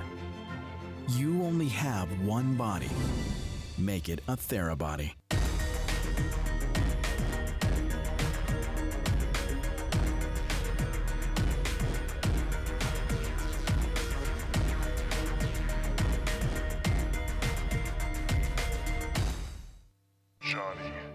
Join the conversation by calling the Ace Ticket hotline at 855-PATS-500 or email the show at webradio@patriots.com. And then whatever you want. You want to go to the pool? Want to walk around South Beach? You want to go to the pool? Live from our studios inside Gillette Stadium, here's Hardy. Deuce, you want to give the results on the Chuckles 5-pack investigation? Yeah, there are in fact 5 Chuckles, so that's you were dead on. The flavors are cherry, lemon, lime, orange, and licorice. Right. How many calories a pack? I'm going to guess on this one. I'm going to say about 40 calories. 220. Lower. 180. Second try, you got it. Oh, Wow. there you go. Oh. Well, I enjoy Chuckles. I don't think I've ever had one. You've never had a Chuckle? I don't think so. You probably had a lot of Sky bars, though, in your life. I have had a Sky bar, but not many. Classic trap the Bengals just fall into. All they need is a first down or 2 to end this game. You just hand off and run it off tackle on the first play. Deuce. Yeah. Deuce. What do you got to do here, Deuce? You throw when they think you're going to run. Yeah. First down. This is the best down to throw on in that situation. Now it's 2nd and 12. Yes. 3 minutes left. You got all that pressure. I haven't won a playoff game since 1990. Derek My biological clock is ticking like this. I mean, I'm not a huge Derek Carr fan, but I'd be worried. Well, to plus get the ball back Jerome to him. Boger's going to call 4 penalties on the Bengals on this drive. They just pitched the ball Pitched to Jamar it back Chase. on 2nd and 12. And if he breaks, no, there's too many guys. Just fall down. Don't get hurt. Oh, my goodness. Now it's going to be 3rd and 10, and they'll probably call time. Yeah, they did call timeout. Just really curious. Oh, and I think either Jamar Chase got hit in the jewels or he just pulled his groin. Jewels. He's holding the jewels now. I told you guys. For all to see. They should have gone for it on 4th and inches. They shouldn't have settled for the field goal. I tried telling you guys. Well, yeah. No, I still like the play. All right, so here's the story from Matthew Fairburn of the Athletic. Okay. All right, so when teams have won with a rookie quarterback, they haven't often won because of the rookie quarterback. That distinction is important because the teams who have won with a rookie quarterback all have a similar profile. Going back to 1999 Buccaneers, number 3 scoring defense and the number 15 rushing offense. There's going to be a theme here about scoring defenses Running the ball. and running the ball. What, you don't like this? Okay. I'm just looking at the tweet. Oh. looks lengthy. No, Steelers in 04 with Ben Roethlisberger, number 1 scoring defense, number 2 rushing offense. Ravens in 08, number 3 scoring defense, number 4 rushing offense. The Jets in 09, number 1 scoring defense, number 1 rushing offense. Again with the Texans, again with the Seahawks in 2012.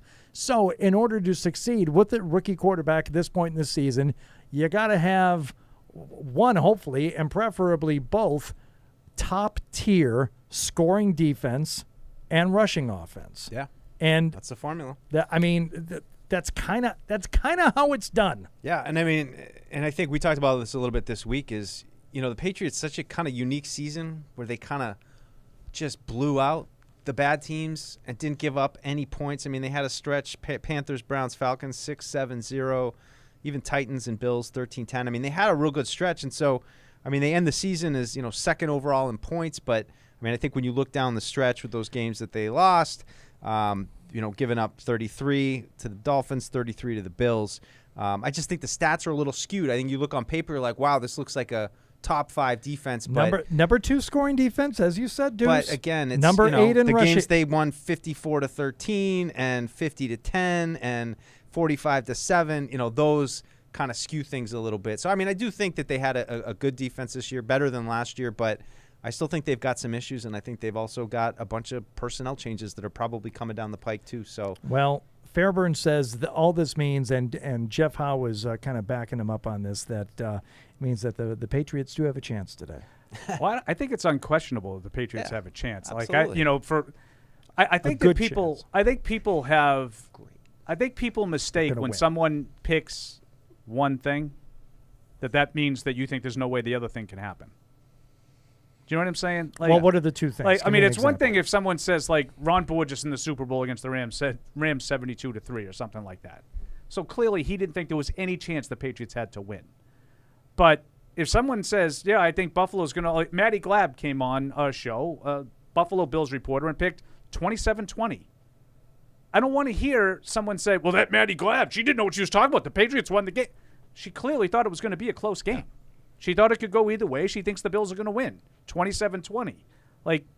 I don't think that when you pick the Patriots to win, it means you think the Bills can't win. You know what I mean? Yeah, no. I think that you have a lot of numbers there, Hardy, that tell you that the Patriots have won 10 games this year. One less than Buffalo. One. Right. This, probably is going to be it's only a 4.5-point spread or something like that. Yep. I don't think that a lot of people are envisioning a blowout in this game. Tony says he wants to repeat his email that he sent to Patriots Unfiltered this week, which Paul, surprise, surprise, found a way to poo-poo. In temperatures below freezing, Allen has a 50.3 completion rate and just 166 yards per game, 6 touchdown passes, and 7 picks. It's all about Allen. In an 8-1 record. That's what I poo-pooed. I'm sorry if that's poo-pooing people. But in those conditions, they scored 29 and 27 points the last 2 weeks. He didn't play particularly well in either game. So his numbers stink. They won both games by 3 scores. That is incidental. Correct. All I care about tonight is who wins the game.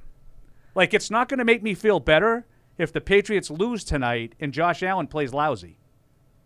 I'm not going to say, right. At least we made him play bad. He can't play in the cold. Dummies. They should build a dome for him. It's a moral victory, I think. Yeah, who cares? I think it only matters, who wins the game. Yeah. I know that's kind of silly. Just one more thing to kind of maybe mention. It does look like Justin Herron is going to start at left tackle, which I think is they had some choices of maybe swinging Trent Brown back to the left, and it sounds like they're going to keep Herron there, who went in for win last week. And, I think it keeps that ability to have Michael Onwenu as kind of the jumbo third tight end and keeps that, that possibility. But we'll see how Justin Herron plays. He did start against the this is like the Texans earlier this year, too. This is football 101 on how to blow a game. Oh, my goodness. That's something else. All right, sorry, Lucas. No. That was Lucas. We're going to go to Shay in Foxborough. Hello, Shay. We're in Foxborough, too. We're at Gillette Stadium. What's going on? That's amazing. We're doing good. What do you got on the game tonight? I got the Patriots winning, but I am also kind of nervous about this game because I know how the Bills' offense and defense is. So I'm kind of like nervous about the game, but I'm not. But I'm at work, so I won't really be able to watch the game. But I'll try to keep sneaking and watching it on my phone because this is a big game. Where are you working, Shay? I'm working at Culver's. At what? At where? In a restaurant. Oh, in a restaurant. Just for the record, that's one. Gotcha. I told you there'd be 3 calls against the Bengals. That's one. Yeah, we're distracted by the Bengals Raiders game. Shay, listen, thanks for the call. Hope you get a chance to watch some of the game.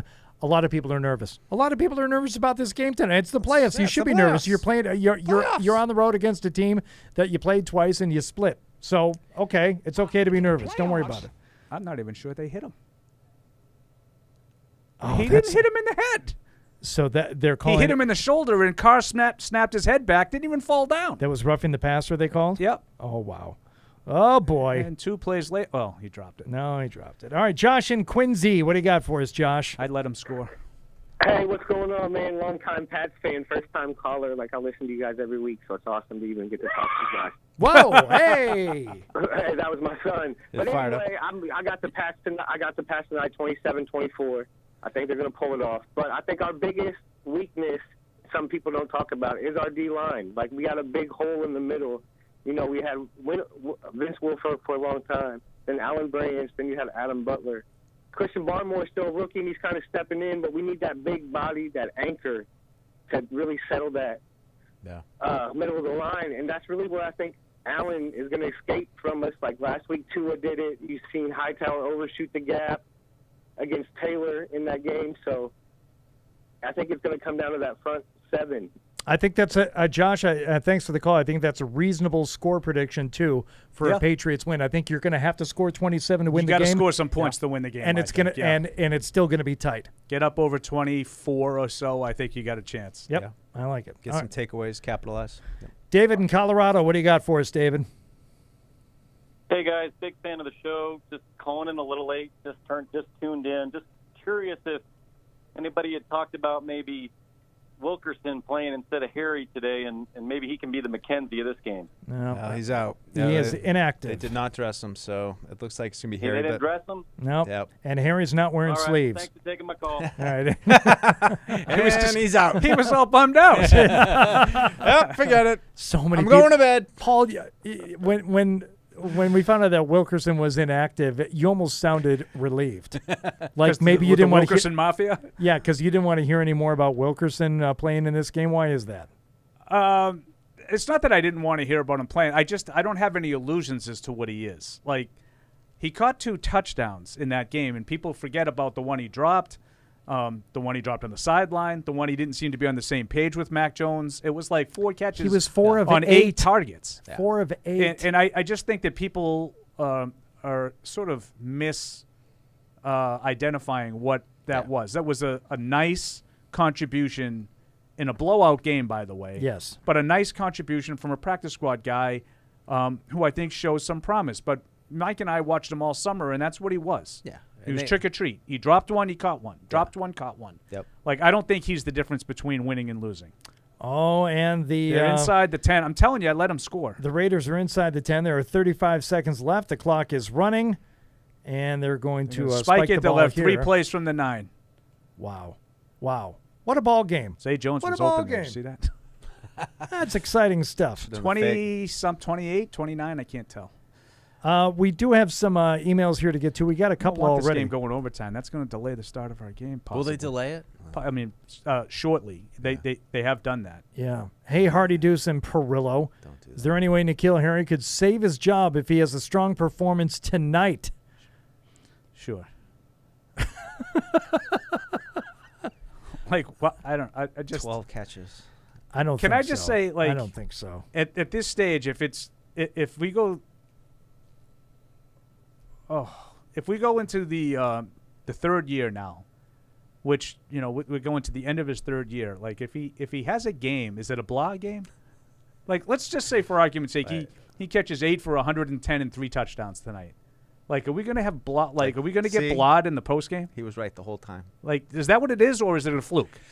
Like, what would you say? Yeah, I mean, it's a fluke. I mean, I've watched every training camp practice for 3 seasons, every game for 3 seasons. I mean, he is what he is. I think tonight he's not going to catch a bunch of passes, but he might be, effective part of that running game like he's been, and that's not sexy or exciting. But if it helps them get the win, then I'm all for it. But I think the ship has sailed, thinking that he's going to be anything more than a specialty 4th receiver on the team. No flag on that. The receiver was down in the end zone, but it I looks will like say they this. just got tangled up, and now it's Hunter fourth down. Renfro didn't even look at the ref, and that might be a first in NFL history. Yes. a receiver not complaining about a lack of a call. It looks like they get to the end zone. There's a little hand fighting going on there, and they both slip. They both slip and fall. No penalty on that. So it all comes down to this, 4th and goal. All right. Well, we're not going to pretend to focus in on anything else. The only thing is everybody's way ahead of us. Yeah. Yeah, Andrew Brandt just tweeted it out, prediction flag. I mean, is there any doubt? Although there might be delay a game. 17 seconds here, and there's only 3 seconds left on the play clock. Snap there we it. go. There's the snap. Oh, and he threw a pick. And it's a pick. Well, it doesn't matter if it's a pick or not. The game's over. Game is over. All right, there we go. Right? Good for the Bengals. Congratulations to the Bengals. How do these officiating crews that are mixed crews ever make sense? That is from Nick. It doesn't. It doesn't make sense. Now, do we get confirmation on that? I assume they're talking about it. Is it a mixed crew? No idea. I don't know. No idea. It is. I don't think it makes any sense that they do that. They grade the guys individually, and the guys who grade out the highest at their respective job, I just don't think it makes any sense. None at all. He does throw this short of the goal line, does he not? Yeah. Yeah. It seemed like he knew where he was going with it the whole time. Right, and I think he would have gotten tackled at the 1 had he caught it. Yep. Like, that's not, I don't know. And why is he going it? Was that Zay Jones? Zay was going Jones, to? yeah.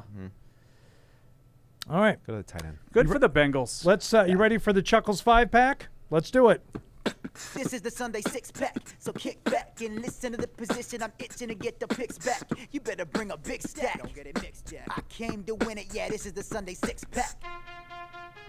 All right, so we will start anew in the postseason here, but first we will just kind of put a bow on the regular season Sunday 6-pack. What were the numbers last week, and what did we finish overall? Last week, Paul 3-3. Hardy and Mike were both 2-4. Oh no! What happened to the overall season? The season totals: Hardy 47-39, Paul 45-41, Mike 41-45. Ooh. Peacock away, Hardy. Peacock away. Close. I just ran He out heard of time. footsteps. I ran out of time. He just ran out of time.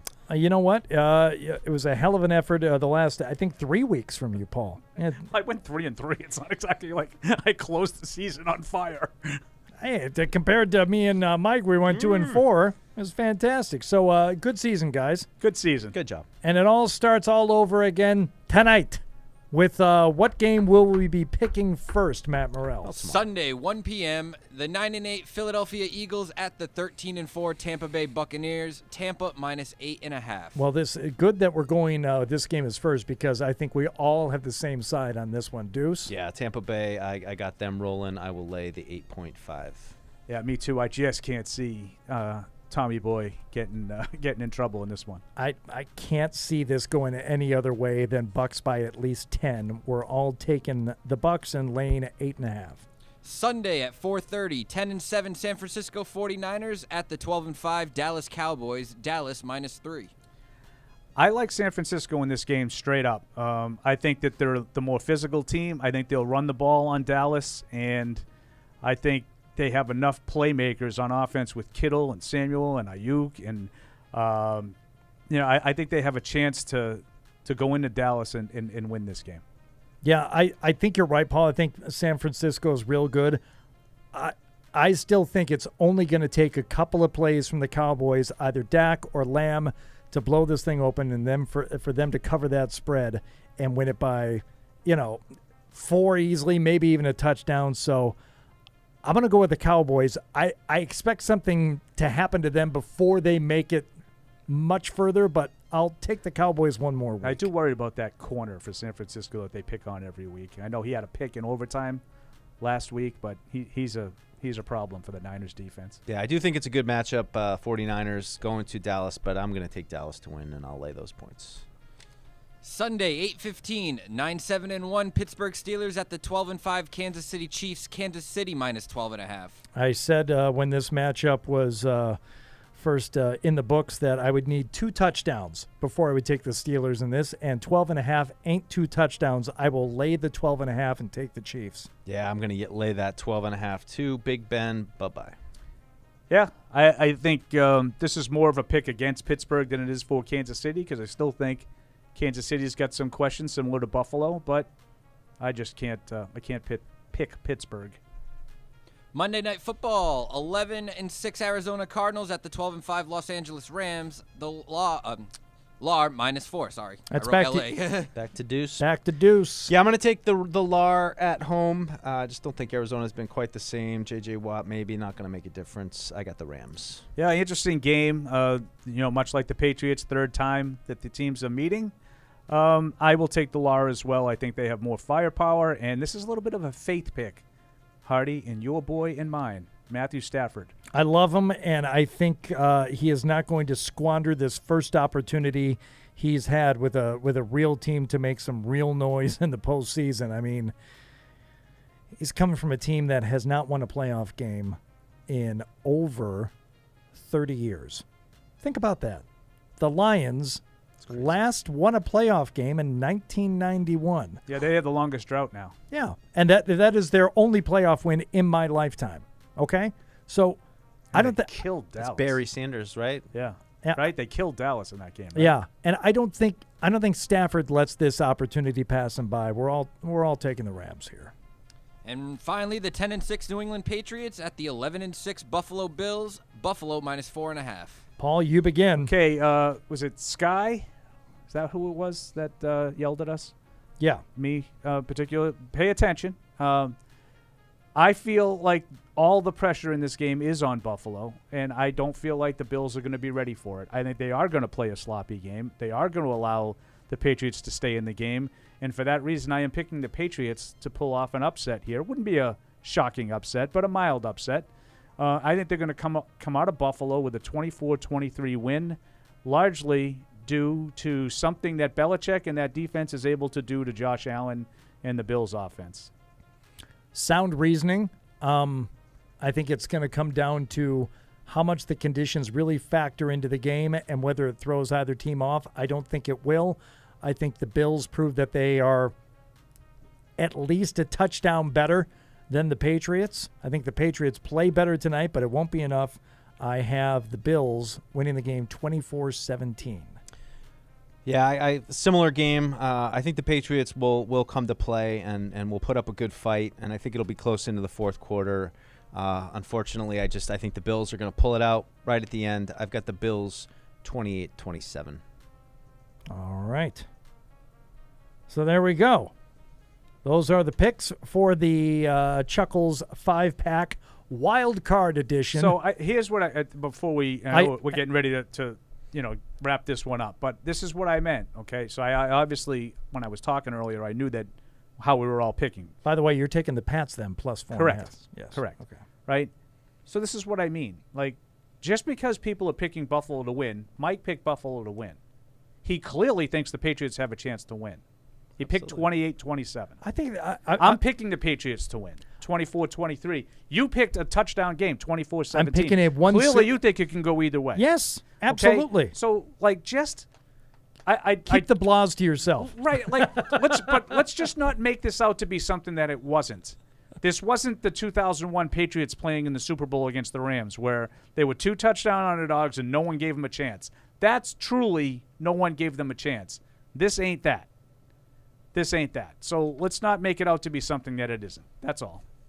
Kevin in Dublin says, I'm not saying we're going to lose. I have a 17-16 pick'em prediction. Just want to say thank you for the great year of pre- and post-game shows. You guys are great for telling it like it is. We'll miss the weekly snark. Well, you know what, Kevin? Maybe you won't miss it. We could very well be back here next week. So, and we'll definitely be back for the post-game show. And we hope that you will join us then, both here on the phones and on the emails, and of course you can just watch and follow along on Patriots.com. as the Patriots and Bills get ready to kick off in Buffalo just a few more minutes. So thank you very much. That's just an odd sound that we decided to throw in at the end of the show. I didn't realize I still had that playing. I'm sorry. You want to know why? Because it was a perfect show up until that point. Yeah, we wanted to blew show. it. Let's do it over. We're not perfect. That's one down, 5 more to go in this super wild card weekend. Mr. Positivity. There we go. All right. So thank you, everyone, for listening and watching. Thanks for everybody for being involved. Just being positive. There's 5 more games to go. We will talk to you after the game. Thank you for downloading this podcast. Subscribe on Apple, Google Play, and everywhere else you listen.